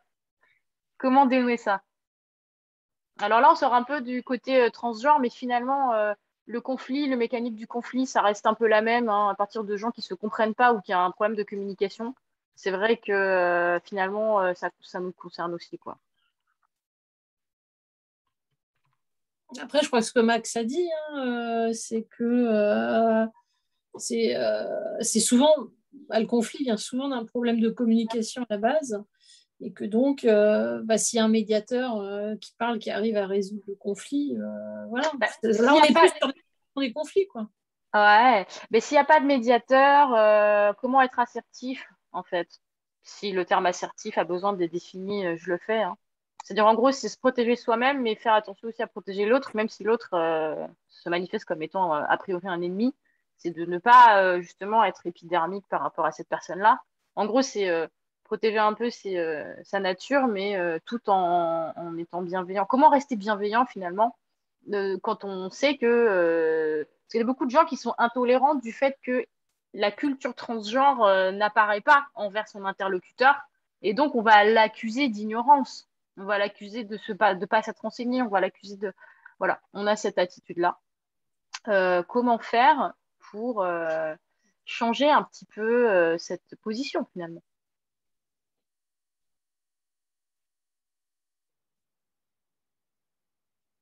Là, c'est plus une question de gestion de conflit, je suis d'accord. Si vous avez des éléments de réponse, n'hésitez pas. Il faut... Là, on rentre sur la partie conflictuelle, en fait, entre deux personnes qui ne se comprennent pas sur cette question de transidentité. Comme je l'ai dit là tout à l'heure, le dialogue, hein, et ça rejoint aussi quelque chose de très important. Il faut que les gens puissent dialoguer ensemble et se comprendre. Et souvent, quand la mésentente disparaît, les gens arrivent à s'accepter. Enfin, c'est un point de vue que j'ai, il est peut-être béotien, vous allez me dire, mais c'est le principe que j'essaie toujours d'adopter, ou que je pousse toujours des gens qui se disputent à adopter, c'est de cesser de se comprendre et de se parler. Je ne sais pas ce que Christine dirait là-dessus, mais le dialogue, en venir aux mains, on le sait, dans notre société, on peut jouer des jeux de rôle grandeur nature comme tu le fais aussi, et se battre, et si et ça fait partie des règles qu'on a dans le jeu de rôle, mais vraiment en venir aux mains ou être fortement agressif, là on sent tous qu'il y a un problème. Et le mieux, c'est d'aller discuter, c'est dialoguer. Mm. C'est extrêmement difficile. Je vais prendre mon cas particulier. J'ai eu pendant très très longtemps dans les forums, dans tout ça, avoir une tendance à être extrêmement agressif quand on n'allait pas dans mon sens, quand je ne comprenais pas tout, mais ça fait bien une quinzaine d'années que je suis comme ça, peut-être même plus. J'ai eu un AVC. Après, presque tout le monde en dehors de moi m'a dit « Ah, tu es quand même moins agressif qu'avant ». Bon, ça change les choses, mais ça ne change pas que j'ai continué à être agressif, un petit peu moins. Donc, on m'a dit, il faut que tu fasses de la communication non verbale, que tu Ah, la CNV. Voilà. J'ai essayé, c'est toujours un peu long parce que j'ai du mal à m'intégrer là-dedans. Et en fait, j'arrive maintenant à arriver à accepter à parler, mais sur le moment, je reste toujours dans un mécanisme un peu épidermique. Donc, il faut que le temps passe un petit peu. Et c'est pareil, moi, j'y pense après, souvent, il est trop tard. Et quand le mal a été fait, c'est très compliqué d'arriver à s'excuser d'une façon que l'autre va pouvoir réussir à comprendre aussi quand il s'est senti agressé. Parce que s'être senti agressé, c'est comme, par exemple, on a été brûlé, on a reçu voilà, une blessure. Quand après, on s'excuse, ça ne fait pas que la personne derrière ne va pas toujours ressentir l'agression. Donc, ce n'est pas tellement aussi discuter, c'est pour arriver à un endroit où on ne peut pas vraiment tout le temps réparer, mais je ne sais pas comment l'exprimer, mais c'est très, très difficile de revenir en arrière, même avec la meilleure volonté du monde. Oui, bah, c'est pour ça qu'on a toujours des conflits entre des communautés qui ont du mal à s'écouter, parce que même si on s'écoute, il y a une nuance entre effectivement s'écouter et se comprendre. On peut être à l'écoute sans comprendre. Est-ce qu'on peut pardonner le fait que la personne ne comprendra jamais à partir du moment où elle accepte d'écouter? Et à l'inverse, si on n'écoute pas et qu'on dit qu'on comprend, est-ce que c'est pas une mauvaise chose? Enfin, ça, c'est aussi des questions qu'on peut se poser. Qu'est-ce que vous pouvez en dire?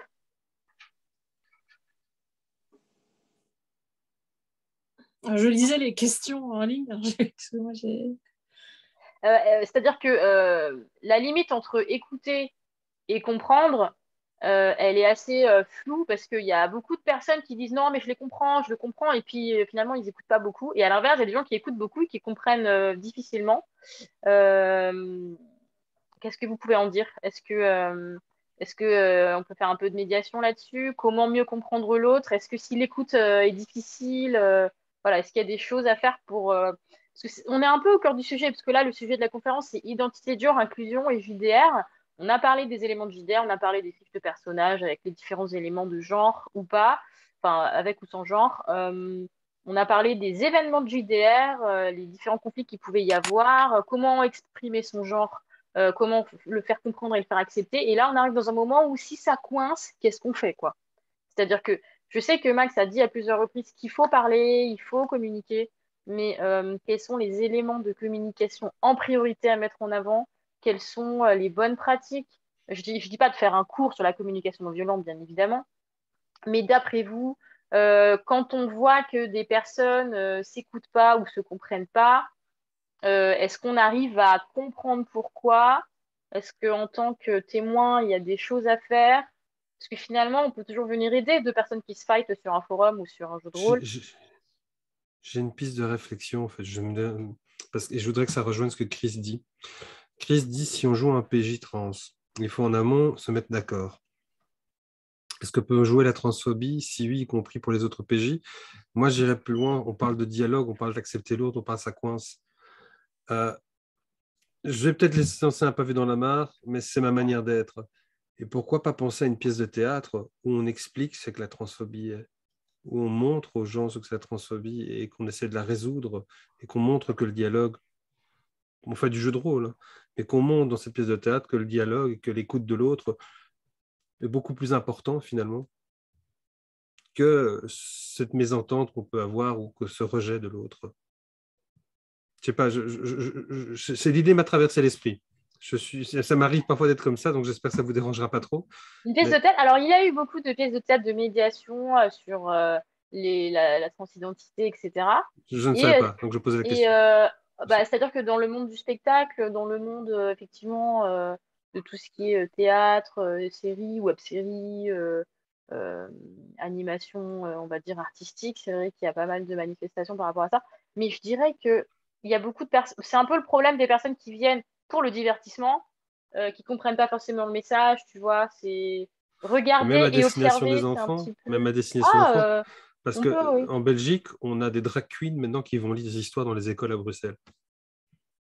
Alors, je sais pas si on a des drag queens en France qui vont dans les écoles, mais moi, je serais super intéressée que ça se Mais passe. je fais mon belge, je sors des idées qui peuvent vous sembler, Ah, mais ça se on fait. a. Vas-y, Mislav Ouais. Ermakov. Bonsoir. Pour rebondir sur ce que tu dis, Max, j'ai eu le loisir de faire un entretien avec un MJ qui se sert du jeu de rôle de la façon dont tu le décris pour se mettre à la place. Alors lui, c'était pas dans le cas de la transidentité, c'était dans le cas des rapports sociaux de race.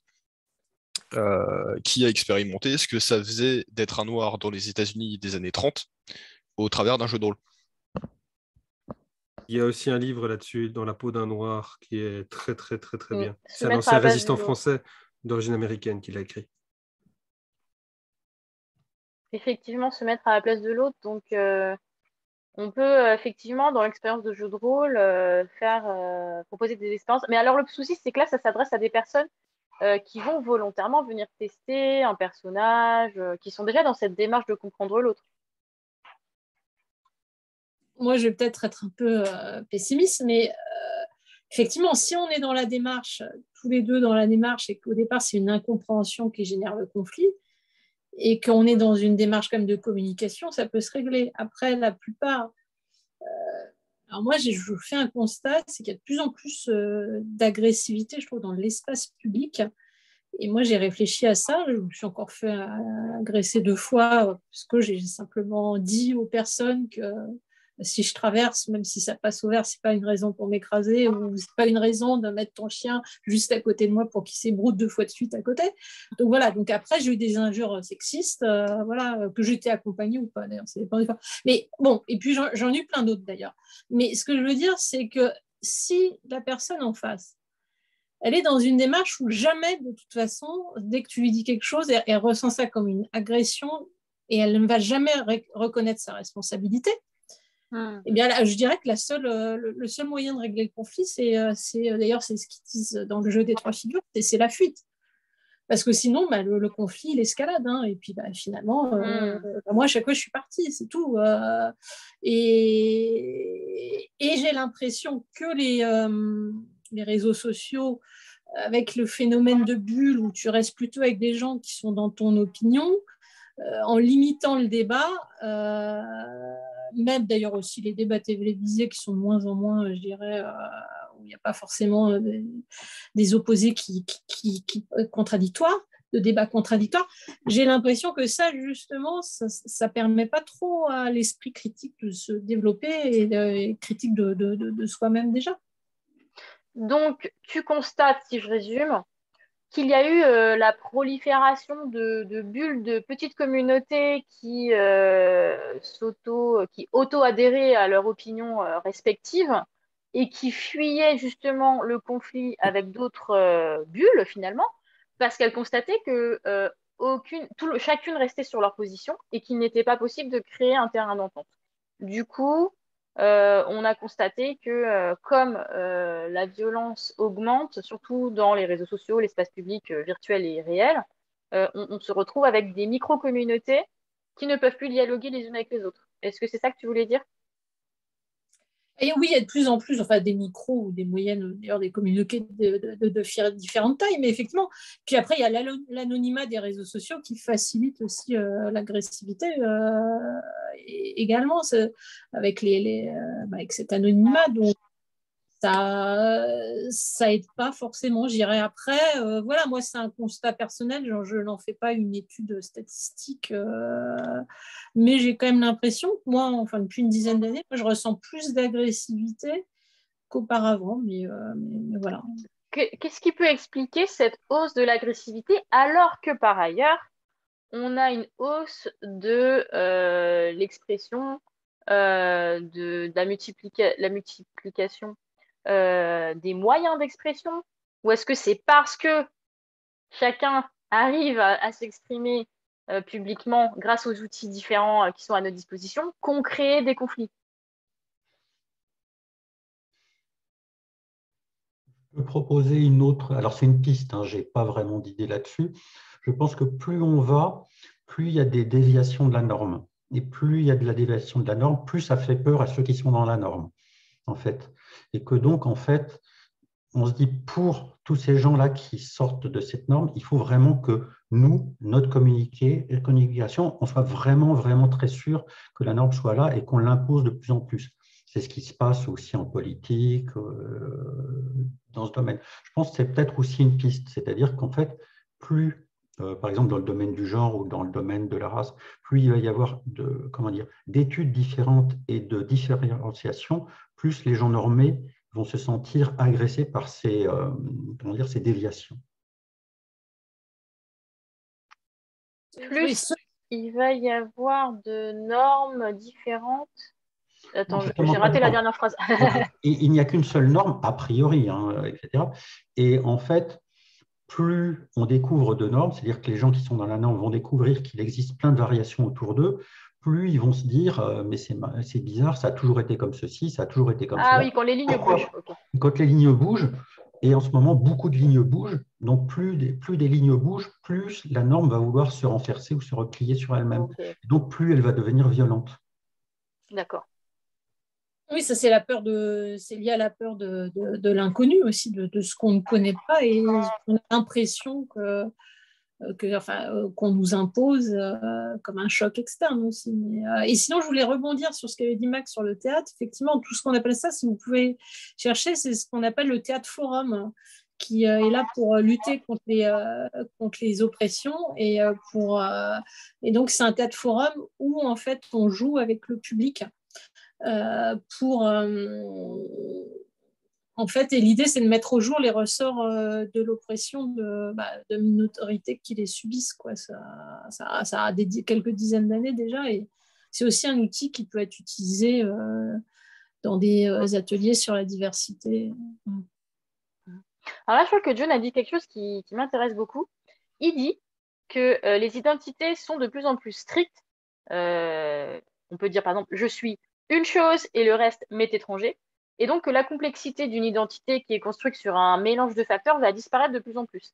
Alors, est-ce que ça voudrait dire cette volonté de s'affirmer comme étant une identité, de vouloir en parler, de vouloir l'afficher et voilà, comme un étendard? Est-ce que c'est pas justement représentatif de du fait que, comme il y a beaucoup de conflits, de propositions, de nouvelles définitions, etc., les gens, ils se posent de plus en plus de questions, en fait, et à la fin, ils ont besoin d'être reconnus comme quelque chose d'identifiable clairement. Sinon, ils ont l'impression ou d'être invisibles ou de ne pas être reconnus, en fait. Qu'est-ce que vous en pensez? Pourquoi vouloir absolument affirmer son identité? Est-ce que les gens, ils sont en train de dépendre d'une validation? Oui, Victoria? Vous m'entendez, c'est bon? Oui. Oui. Ça marche, ok. Alors, ouais, ça c'est clair que c'est un phénomène qui vraiment prend de l'ampleur en ce moment, notamment, pas que, mais notamment pour la question des identités LGBTQI+, tout ça. On a, euh, on a un essor vraiment, effectivement, de l'expression et puis des études autour, voilà, autour des identités de genre et puis des orientations amoureuses, sexuelles, etc. Donc tout ce qui n'avait jusqu'alors pas de nom, on trouve. Donc le fait d'être attiré par le même genre, c'est l'homosexualité. Le fait d'être attiré par plusieurs genres, c'est la bisexualité. Mais après, on est tombé dans un travers où en fait, on est allé trop loin en fait dans l'étiquetage des différents justement facteurs qui composent l'identité. Et du coup, limite, chaque personne, au lieu de vouloir se voir comme oui, un ensemble de différents labels, vont vouloir se prendre une case, et alors une case qui doit leur correspondre le plus, donc qui va être très très restreinte, très restrictive finalement. Et effectivement, comme il y a l'effet, effectivement, comme disait Christine, avec les réseaux sociaux, il y a l'effet bulle, tout ça, le fait que tout le monde puisse s'exprimer sur tout, n'importe comment, n'importe comment, ça fait que du coup, il y a une espèce de... À la fois, on a du coup une diversité des identités voilà, qui se développe, mais en même temps, paradoxalement, il y a une espèce de... Le dialogue se fait plus en fait, se fait plus trop. Et il y a un effet très un peu communautaire où voilà, ça c'est mon identité. Et puis, j'arrive pas à accepter que quelqu'un d'autre ne soit pas comme moi ou enfin, ne voit pas les choses comme moi. Et effectivement, c'est vrai que c'est un peu dommage parce que du coup, même au sein, par exemple, de la communauté LGBT, des fois, il peut y avoir des tensions autour de ça parce que tout le monde n'a pas les mêmes, en fait, n'a pas la même relation, ne serait-ce que, enfin, au genre ou aux orientations sexuelles. Et du coup, des fois, même dans une même communauté, en fait, on a du mal à, du coup, euh, faire coexister différentes tendances, alors qu'elles devraient pouvoir coexister parce qu'au final, elles appartiennent à une seule même communauté plus générique. Donc C'est ouais, vrai il y a une arborescence dans la communauté LGBT, dans toutes les communautés hein, d'ailleurs, pas forcément que dans cette communauté-là, mais où ils sont pas forcément d'accord avec les définitions, la vision de la communauté. Il y en a qui sont très politisés, d'autres au contraire trouvent que c'est dommage, etc. Et on se retrouve avec des conflits internes. Et finalement, on revient au même sujet de tout à l'heure, c'est quels sont les éléments les plus efficaces en termes de communication, comment faire face à une personne qui ne veut pas communiquer. Et là, on retrouve encore les mêmes réponses qui vont être freeze, flight, c'était quoi déjà? Être sidéré, fuir ou fight. Donc, il n'y a pas beaucoup de choix, quoi. On revient toujours au même choix. Et après, il y a la CNV. Et là, il faut être très résilient. Oui, on peut exister hors de l'hétérosexualité ou de la cis-identité. Et c'est effectivement personnel. Je suis trans non-binaire, je trouve important de le revendiquer. Et je ne suis pas hétéro, mais le reste, je me le garde pour moi. Effectivement, on n'est pas obligé de mettre sur la table tout notre identité, mais c'est-à-dire qu'il y a certaines personnes qui veulent, qui ont besoin en tout cas, qu'on qu'on reconnaisse euh, un titre spécifique, et puis le reste, effectivement, ils peuvent le garder pour eux. Mais moi, la question que j'ai envie de vous poser, c'est si personne ne reconnaît votre titre, est-ce que c'est finalement, si vous demandez à être validé, est-ce que vous prenez pas dès le début le risque que ce titre vous soit refusé? Et est-ce que ça crée pas un problème qui n'aurait pas été créé si vous ne tenez pas compte si vous n'êtes pas dans l'attente de la validation de la société? Qu'est-ce que vous pouvez en dire? Est-ce qu'on a besoin d'être validé? C'est ça ma question. Même si ça fait plaisir d'être reconnu hein, pour ce qu'on est. Mais on prend aussi le risque que ça soit refusé. Et dans ce cas-là, qu'est-ce qu'on fait?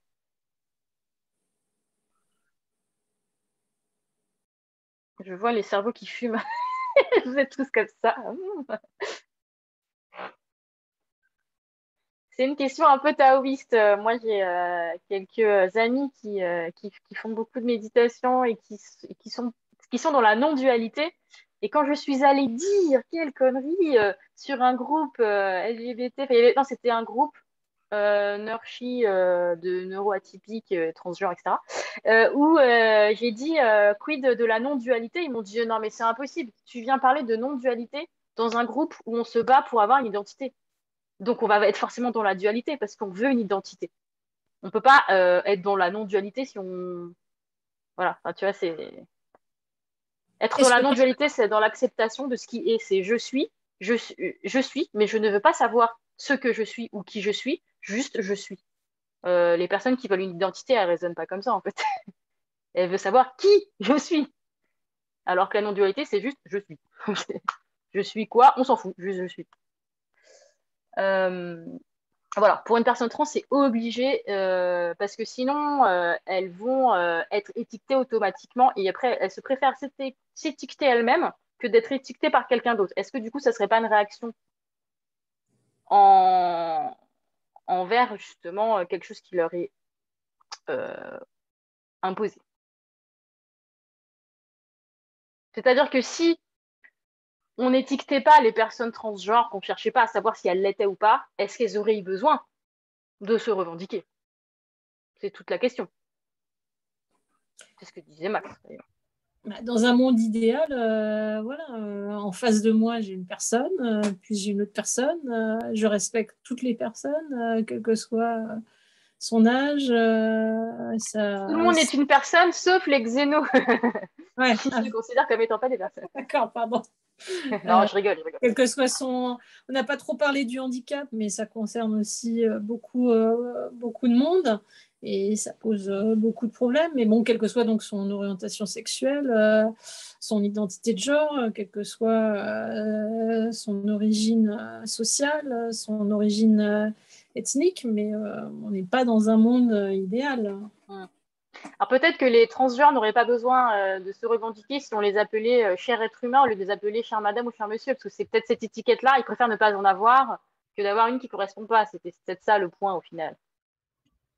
Oui, clairement, pour la question transgenre, oui, l'étiquette, là, elle est nécessaire. Donc juste, quand même, pour préciser quand même ma pensée, qu'il y ait pas de malentendu, je suis pas contre le fait d'être les étiquettes, hein. Au contraire, parce Oui, que oui, c'est- on en a besoin hein, pour les identités, notamment LGBTQ, et entre autres, le neuroatypique aussi, enfin voilà, les neuroatypiques, le spectre, tout ça, on en a besoin un peu de ces étiquettes, justement, parce que alors c'est vrai, c'est plutôt en réaction, parce qu'en fait, au départ, la société, elle a mis une norme, et bah tous les gens qui dévient cette norme-là, à un moment, oui, il faut une étiquette pour que leur identité existe, et que du coup, ils puissent, eux, revendiquer leur place dans la société. Parce que quand on est hors de la norme, quand on est bah, oui, hors norme, voilà, malheureusement, ce qui se passe beaucoup, c'est que du coup, on est un peu passé sous la trappe, ça devient un tabou, référence à la conférence juste d'avant, et du coup, bah, on n'en parle pas. On n'en parle pas et du coup, bah, les problématiques qui sont spécifiques à l'étiquette, à cette étiquette-là, bah, ne sont pas abordées et puis du coup, c'est comme ça qu'on se retrouve à la marge de la société, qu'on est oppressé et qu'on est victime de discrimination, tout ça. Donc, juste, voilà, juste pour préciser, hein, les étiquettes, elles sont là, je pense qu'elles sont nécessaires. C'est vrai que la plupart du temps, c'est plutôt en réaction par rapport aux normes et aux stéréotypes qui sont mis en place par la société. Et juste, il y a un moment où il faut faire peut-être attention de ne pas verser dans l'excès de l'étiquette parce que d'un moment, on arrive en fait à un truc absurde où finalement, au lieu de dire bah, je suis moi, on va avoir enfin, au lieu de, ouais, voilà, au lieu de me dire je suis une personne, on va dire je suis tout cet ensemble d'étiquettes et au bout d'un moment, ben non, une personne c'est pas juste une suite d'étiquettes, c'est beaucoup plus complexe que ça. Il y a une question de fluidité aussi qui se passe. Il y a un moment, une étiquette va marcher pendant peut-être le début de la vie, puis à la fin, non, pas du tout. Donc voilà, juste pas verser dans l'excès par rapport aux étiquettes. Et puis surtout qu'elle peut changer de manière rétroactive en fonction du contexte. On est une personne différente à chaque seconde de notre vie sans s'apercevoir, même s'il y a des récurrences et c'est grâce à ces récurrences qu'on se forge notre identité finalement. Mais c'est vrai qu'en fonction du contexte, des personnes avec qui on peut être plusieurs personnes, plusieurs personnages. Et là, on recoupe un peu avec le jeu de rôle. C'est finalement tous les personnages qu'on peut jouer en jeu de rôle, c'est des différentes facettes de nous qu'on va tirer un peu comme des ficelles, parce qu'on peut être une infinité de spectres en fait. Là, je regarde un peu les Moi, commentaires.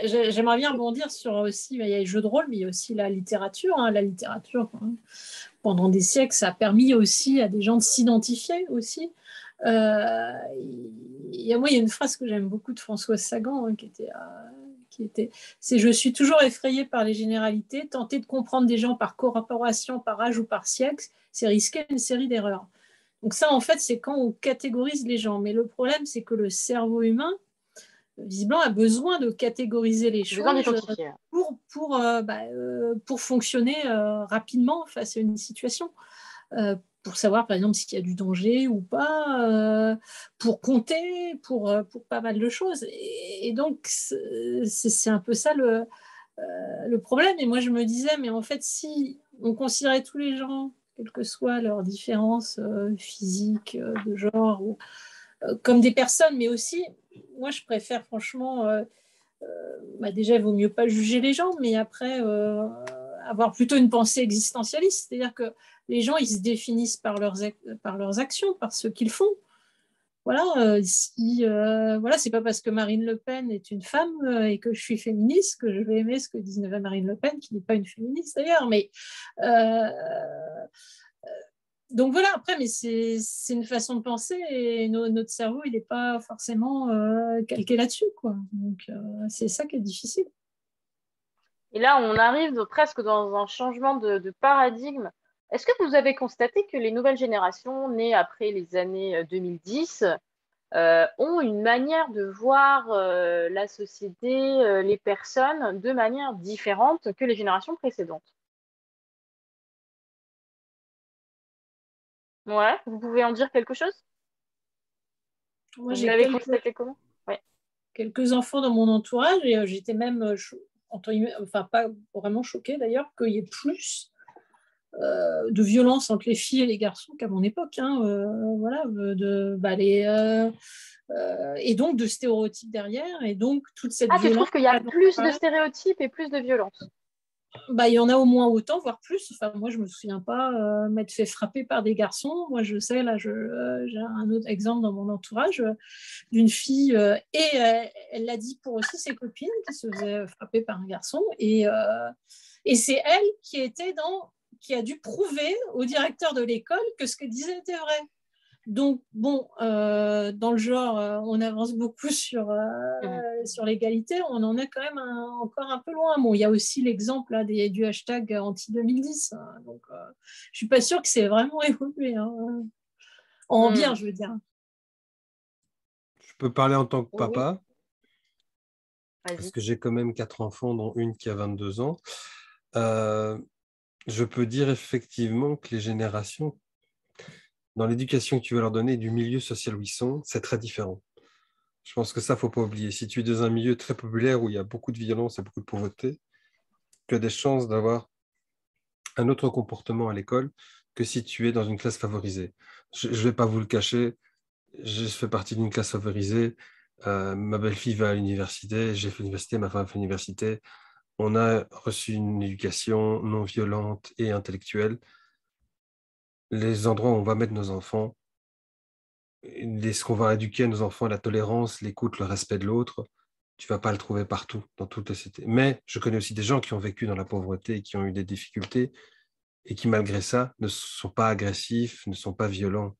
Donc, ça demande des études, au fait. C'est ça que j'essaie de dire, avec effectivement considérer qu'il y a des gens qui sont plus favorisés que d'autres. Ici, nous en débattre sans qu'on ait les chiffres, sans qu'on ait toutes les données, ça va être un peu difficile. Je peux parler de mon expérience parce que c'est quelque chose que je suis fier de moi.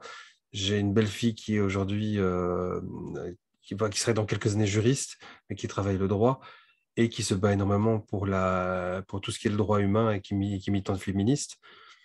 Voilà, c'est au contact de toute sa famille, de tous les gens qui sont autour d'elle, qu'on est arrivé à ce résultat. C'est un travail de longue haleine. Je le souhaite à tout le monde, pas forcément qu'elle ait fait le même parcours qu'elle, mais d'arriver à un travail où tu as des gens éduqués qui respectent l'autre, qui n'utilisent pas une violence physique ou une violence verbale. C'est pas facile, c'est pas faisable, on peut tous à un moment péter un câble, parce qu'elle reste aussi un être humain, elle aura aussi ses peurs, ses doutes, ses moments difficiles, mais je crois que d'arriver à construire une société où on arrive à éduquer les gens, à avoir le dialogue, à se respecter et trouver des mécanismes pour gérer les problèmes. Parce que je suis quelqu'un, je le dis aussi, je suis contre la violence policière, je suis contre la violence militaire, je suis antimilitariste. Je trouve, excusez-moi, je suis méchant, donc je suis désolé s'ils nous regardent là, messieurs, J'étais dames. militaire avant, c'est Voilà. pas grave, ça veut pas. Non, mais on ne sait pas tout résoudre par la violence. Et parfois, effectivement, je peux comprendre qu'on doit aller sauver des gens et qu'on doit faire preuve de violence face à des gens très dangereux. Je peux très bien le comprendre. Mais je trouve qu'aujourd'hui, la violence sociétale et étatique, c'est généralisé.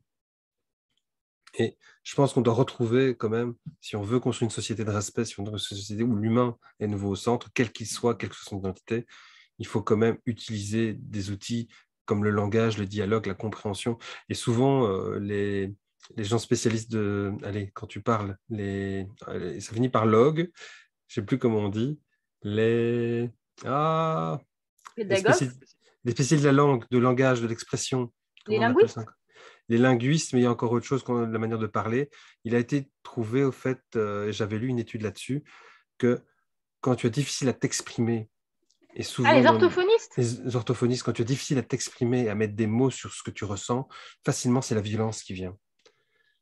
Et je pense qu'il y a une méprise de ça, c'est un point de vue personnel, hein, donc vous m'enverrez, c'est votre droit, mais il y a une méprise de la part du politique là-dessus aussi, de l'éducation, que ce soit chez vous, que ce soit chez nous, ça change un peu chez nous, c'est selon les ministres que ça change, qu'il faut pouvoir apprendre à dialoguer dans toutes les langues. Enfin, nous, on a plusieurs langues dans notre pays, et c'est ça souvent qui se passe, qu'il y a des violences entre nous, c'est parce qu'on ne se comprend pas. Et donc, ça peut souvent dans un pays où il y a plusieurs langues, comme chez les Suisses et les Belges, mais je trouve que c'est important de continuer à pouvoir se parler, se comprendre, et de mettre des mots, d'arriver à exprimer les choses. Parce que je suis certain que des gens qui sont aujourd'hui violents vis-à-vis de personnes transidentitaires ou transsexuelles, il doit y avoir dedans des gens qui le sont eux-mêmes et qui ne le savent pas parce qu'ils ne savent pas mettre de mots dessus. Et ça c'est un prof qui m'avait expliqué il y a des années, en nous parlant de l'homosexualité, en nous disant que les gars qui vont dans les salles de sport et qui se regardent comme ça et qui se jugent, qui sont aussi homosexuels, mais ils ne le savent pas. Et leur violence qu'ils ont côté des homosexuels, c'est le propre rejet de leur propre homosexualité. Bien souvent, ce qu'on rejette, c'est l'autre, Oui. c'est une part de soi qu'on ne veut pas voir exister chez soi. Je reste persuadé, et c'est mon point de vue, je ne suis pas d'accord, tant pis, merde, hein, mais il y a tout un travail humain à faire de comprendre l'autre et d'accepter l'autre, qui n'est plus fait dans la société. Tout doit être sur les réseaux sociaux, et on est tous victimes de ça. Hein. Tout doit être dans l'émotion immédiate. Et l'émotion immédiate ne transfère pas tout. Parfois, il faut des années, ce que j'ai pu entendre aussi, hein, donc je transfère ce que j'ai entendu, des années pour des gens d'accepter certaines choses, d'accepter leur identité, d'accepter qu'ils ont été homosexuels, qu'ils ont été bisexuels, d'accepter qu'ils sont différents des autres.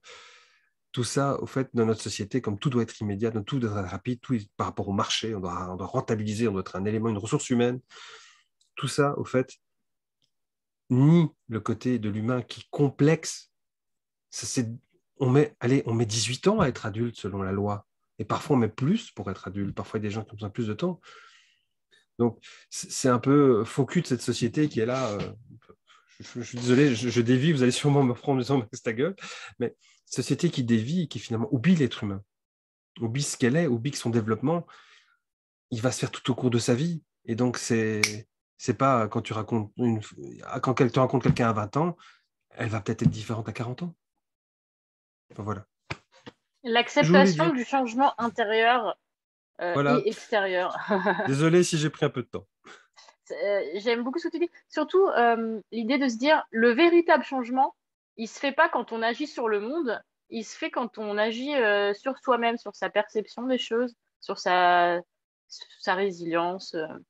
Tout changement commence toujours à l'intérieur de soi. Et parmi les gens qui sont dans le rejet, ben, malheureusement, ils sont pas sur cet exercice-là. Ils essaient de changer d'abord ce qu'il y a à l'extérieur de soi.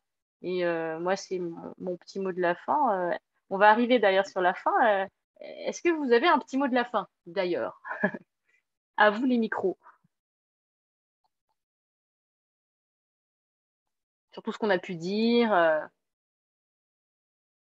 les réflexions qu'on a eues. Moi, je dirais, Pierre, remets ton micro parce que là, je te vois brûler. Ah oui, d'accord. Oui, Et super, je effectivement. l'ai même pas vu. Oui, j'aurais dû me réveiller il y a déjà 20 minutes parce que j'avais une question, mais qui pourrait peut-être être une réflexion, Bien sûr. une piste de réflexion pour vous, qui était vraiment orientée sur des techniques de jeu de rôle, et ce que je fais un petit peu au début. C'est que quand vous, pour revenir sur le genre, vous voulez avoir un personnage qui est à genre, transgenre et tout, comment est-ce que vous pouvez arriver à le transmettre dans votre partie sans repasser par la voix, par l'attitude, etc. Et de l'autre côté, comment dire, les réflexes que les gens ont pour amener à ça. Parce que je pense que quand on dit avant, attention, je vais jouer une personne de tel genre ou transgenre, ça ne va pas forcément marcher parce que en cours de partie, à un moment, ça va disparaître. Donc, je sais pas, je sais que moi, quand je vais jouer avec ma voix, avec des choses comme ça ne va pas être évident. Donc, par exemple, est-ce qu'on parle toujours à la troisième personne ou est-ce qu'on parle à la première personne? Je veux dire, voilà, c'est les pistes de réflexion. Est-ce qu'il y a des choses purement mécaniques que l'on pourrait mettre en place pour que dans sa partie, il n'y ait pas de mégenrage, par exemple?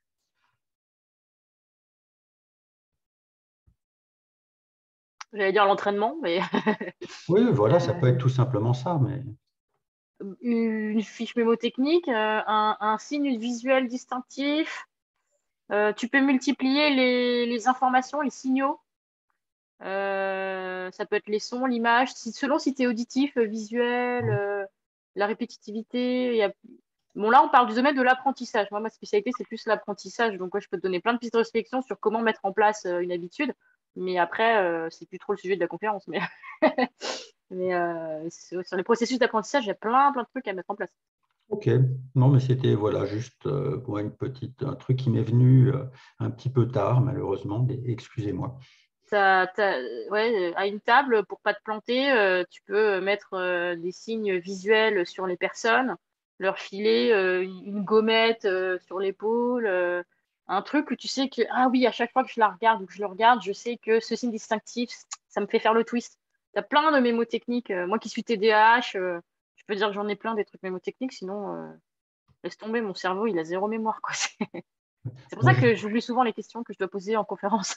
moi, j'oublie toujours les signes mémotechniques. Donc, Ah, pour pas les oublier, il faut que ce soit quelque chose qui t'impacte émotionnellement. ouais.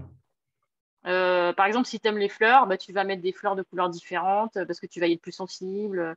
Quelque chose qui te touche émotionnellement, tu associes une idée à cette chose, ça va marcher beaucoup plus vite. Ok. Un engagement émotionnel. Toi, c'est le seul conseil que je peux donner. Est-ce que vous en avez d'autres, des conseils ou des questions peut-être? Il reste 5 minutes. Ah, je vois qu'il y a plusieurs TDAH. Je suis pas la seule. Ouais, ouais. Et voilà, donc éventuellement, est-ce que vous avez des références un bouquin que vous avez bien aimé? On peut finir là-dessus, c'est une petite référence, une BD, un film, un jeu de rôle. Qu'est-ce que vous nous donnez comme référence pour partir avec quelques bagages, quelques connaissances qu'on pourrait aller chercher ailleurs? On peut faire un petit tour là-dessus. Quelque chose sur l'identité. Voilà, récemment, j'ai beaucoup aimé, je l'ai lu en roman graphique, Le cœur des femmes, cœur avec un H. Et donc, ça parle d'une nouvelle façon de pratiquer la gynécologie, un peu moins violente vis-à-vis et plus à l'écoute des femmes. Et ça parle aussi d'intersexualité. Et voilà. D'accord, Et c'est l'intersexualité. tiré d'un livre de Martin Winkler, là, qui a fait pas mal de livres liés à la médecine. Et il a un bon site aussi, au-delà de ça. Ok. Ensuite, qui d'autre a une petite référence à nous offrir? Pierre, est-ce que tu as un jeu de rôle, un film sur la question d'identité qui t'a marqué? Oh non, identité, non. Il y a beaucoup de choses sur le féminisme, mais sur Ah bah l'identité. tu peux tout à fait, j'ai donné identité, mais ça peut être sur le féminisme. Est-ce que tu as une référence à nous proposer? Alors, pour les gens qui ne connaissent pas du tout le féminisme et qui veulent chercher des rôles modèles pour des choses qui arrivent dans le jeu de rôle, une BD qui est très connue, mais qui est devenue, ce sont Les Culottés, qui montre à peu près 24 rôles modèles féminines et qui expliquent que, quelle que soit la période de l'histoire, l'endroit où on est, comment est-ce qu'on peut devenir vraiment un personnage extraordinaire en étant féministe. Ok. Alors c'est et eux à la fin, Oui, les Les culottés? Culottés et eux, de Ok. Pénélope Bagieux. De Pénélope Bagieux, moi, je me les suis fait offrir et c'est un vrai régal. Ah, ok. Et oui, oui, le jeu de rôle vampire, Ah oui, effectivement. Oui, mais c'est clair, j'avais même pas pensé, tiens. ouais. Euh, et Max, t'as une référence à nous donner? Pas obligé, hein, si ça devient. Non, du tout, je n'ai pas, Non? désolé. D'accord. Moi, je voulais vous proposer une vidéo que vous regarderez à la fin de la conférence, parce qu'on n'a pas d'autres conférences après, que j'ai découvert récemment. C'est une interview d'une Belge qui a décidé d'être elle-même, qui a décidé de révéler son identité malgré les on-dit et malgré le fait que sa famille n'était pas trop d'accord avec ça. Et elle le fait dans la bienveillance et pour elle, c'est une manière de s'exprimer et de s'épanouir.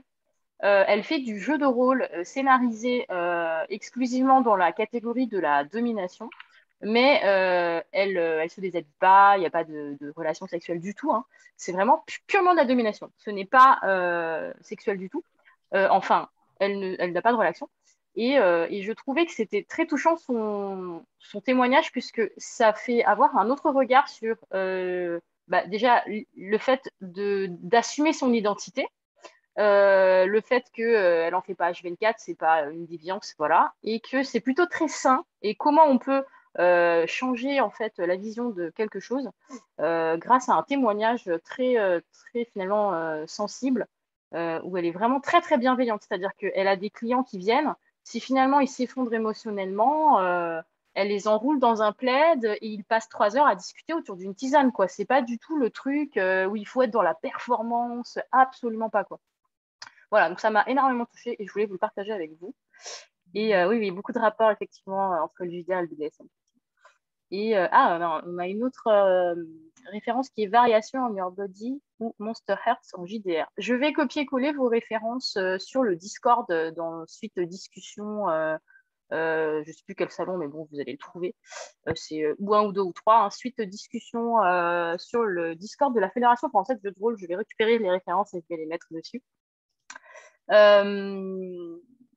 Oui, une sécurité émotionnelle. Là, dans la vidéo que j'ai filée, la sécurité émotionnelle, c'est le top du top. Franchement, ce qui est dit sur la sécurité, c'est trop bien, quoi. Franchement, je suis hyper époustouflée de voir tout ce travail qu'elle a fait autour de la sécurité, sur son travail à elle, en tout cas. Il n'y a vraiment pas de perversion, pas de déviance. C'est vraiment top. Écoutez, je vous remercie d'être intervenu. J'ai appris plein de choses. Je suis super contente de vous avoir accueilli à cette table, hein, Max, Pierre, Christine et aussi Victoria qui a témoigné. Et puis tous les autres, je ne vous cite pas tous, mais merci beaucoup de vos interventions très dynamiques dans cette conversation. Demain matin, 10h, on se retrouve avec d'autres activités. Il n'y a pas que des conférences, il y a des activités ludiques. Quand vous allez dans l'onglet animation, vous avez aussi autres activités, notamment de la peinture sur dés, des petites émissions hyper sympas, etc. Donc, franchement, venez demain matin, petit brunch virtuel, et on se retrouve avec plaisir pour ce dernier rush sur le Relais 20. Merci beaucoup à tout le Merci à vous. monde, à Merci. Diane. Et donc, faites des dons aussi pour les associations. Yes. Ce n'est pas encore Carrément. fait. Voilà. Ok. Et également, bon jeu de rôle inclusif, avec voilà, Faut penser avec une Yes. démarche proactive en termes pour inclure tout le monde. Ouais.